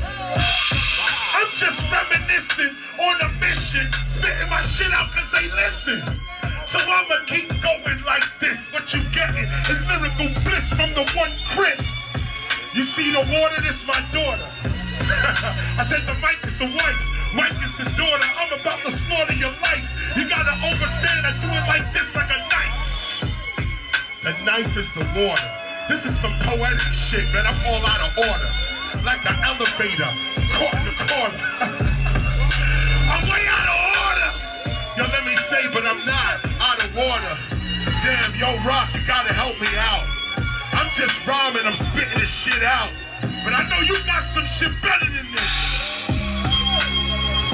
Man, listen. I was cooking in the kitchen. My man was bitching up. I told him to get his ass to fixing. I'm blistering hot. I'm the nigga Big Rock. One of your niggas get dropped talking the bullshit you was popping. I'm coming through with the full pistol of popping, but I ain't trying to murder niggas. I'm trying to celebrate hip hop with the herd of you niggas. Every one of y'all celebration, it's our birthday. Go shorties, it's our birthday. It's our birthday, y'all. Make some noise for hip hop. Me and hip hop the same age. Me and hip hop the same age. Salute to the guard. KRS-ONE. Hold on, do your magic. Yo, happy birthday to everybody in the room. Because you are hip hop. You should turn to the person next to you and say happy birthday. Happy birthday. Happy birthday. Happy birthday. Happy birthday. Yo, I'ma open the class up. All these rappers need to back that ass up. Oh yeah, Joyce, yo, I see you got the shirt. I'm about to do work, we can never be jerked. You turn it down, you turn it low, then you turn it higher. I'ma spit the fire, lyrical sire. You got to overstand rappers admire my attire, but it's just a t-shirt, shirt thing. Let me show you right now how I spurt things, how I do it. Running right through it, oh man, I'm about to trip. I gotta turn around cause I'm spitting off the lip. The microphone is down to my stick, I can't trip. I can't trip, I forget it, I'm too live, light up the lip. You getting all of this? Man, we getting all of this? I'ma put the mic down so you take a picture of Chris. You, right there, make sure you get it. Make sure you get the mic and really how I spin it. I wanna show you right now a real MC. I'm talking to the future, this is 2053. You know that's gonna outlive us, but this recorded, so this is what I give us. I'm talking to my kids in 2053. I'm your ancestor, look at me. Y'all don't understand the future. If you knew what you knew, you would never be a loser. You would understand that the future's right now. Rocking on the microphone, I'm showing you how. Man, my mic got on, the sister in my face. She looking at me right now, rocking this place. And I'm doing it right now, you gotta understand I'm never lonely. I gotta see a Canon and a Sony. Oh man, that phone right there, it got the glitter. It could be bigger, no smaller for this net. Let me come back on the mic. You gotta overstand KRS, I rip all night. KRS-ONE live. I used to be on Jive back in 95. They tried to get rid of me and Tribe Called Quest, so I moved to the West. But then the West started to burn down. All the pharmacists, that shit started to burn down. We had to understand what was going on. So out there, I recorded like 50-something songs. Then I left, came back to New York, I-10. I drove all the way from there to back end. Here, you gotta understand, I came over to George Washington Bridge and landed right here. Me, I travel everywhere. I'm never bugging. You can see me here today, and then you see me in London. And then you see me in Japan, then Brazil. Then I'm next to Rocket and motherfucking L. You gotta see how I do it. I'm going back and forth. KRS-ONE off the top like the north. Or rather off the top like the ceiling. I'm giving you the feeling. Look at how I'm feeling. Wheeling. KRS-ONE, you got to see it. I'm doing it right now. Yo, Tony, we gonna be hip-hop. Be hip-hop. This is how we did it, yo. Peace to the block. Tony, we out. I'm taking house, y'all. It's right here. All MCs that want to get a piece of this, come on up. We rocking our shit on Tony. You doing your thing now. What's up? You doing your thing now. This shit is dope. You know, Tony, you spit too. Don't let me have to hand you the mic. What's up, Doka? Okay, we goes. Yo, check it out. Hey, yo, 5-star general, smoking that medical, classes in session. Here's what I'm telling you, all over the globe, I'm getting that revenue. Fuck another time zone, I'm light years ahead of you. Back from the future, shutting down rappers, cause most sound puta. Mira que sucia, all over the globe, yo, smoking that hookah. Anyway, yo. Back in this bitch with my man Blastmaster. D-Nice right here, yo, he coming after. Spit that verse right here on the live. You know what it is, yo, you know you get live. My man D-Nice on the mic, you know his name. They call him D-Nice, ain't the damn thing changed. Make some noise for my brother right here. BDP still repping this year. Kenny Parker in the back, yo, I see you. I love you, man, yo, be you. You gotta come up and get busy. You know what it is, yo, he comes to get busy. KRS, I'm going off the dome. You pass me the microphone, I ain't scared, I'll rip that shit. Got be cool how we do, yo, all legit, come on. Yo, what I wanted to say with the yes, y'all, is yo, D-Nice, he just sold out Carnegie Hall. He the first DJ in Carnegie Hall. D-Nice, man, he did it for y'all. I wanted to say that because I forgot. You was in Carnegie Hall, that shit was a spot. You rocked that shit and sold it out and didn't sell out. That's the doubt.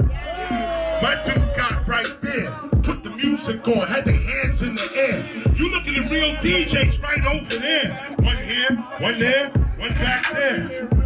I'm talking to you, Grandmaster Kaz. He's a spinner, but a DJ, he's fast.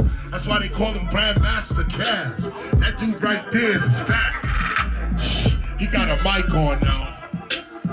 He got a mic on now. He got the mic on now. Come on, man, who's next to come up and flow? It seems like the devil gotta die. Give thanks. It's a blessing to be here tonight, y'all. Hip hop for life. Whoever yes on the mic, give you what you need, not what you like. It seems like the devil got his eyes on the black fetus. Gender relations segregated like Mars and Venus. Stars is like Jesus in these temples. The dollar is what they did before upon their praising altars. Who survived the tide, baptized children in tie-dye. Before they make it out the womb, their souls have died. Twice upon a time, used to live in the kingdom. Free from these mental chains that they call it freedom. I see them, hell's angels creeping through the mist, trying to get close to God. I'm a freedom.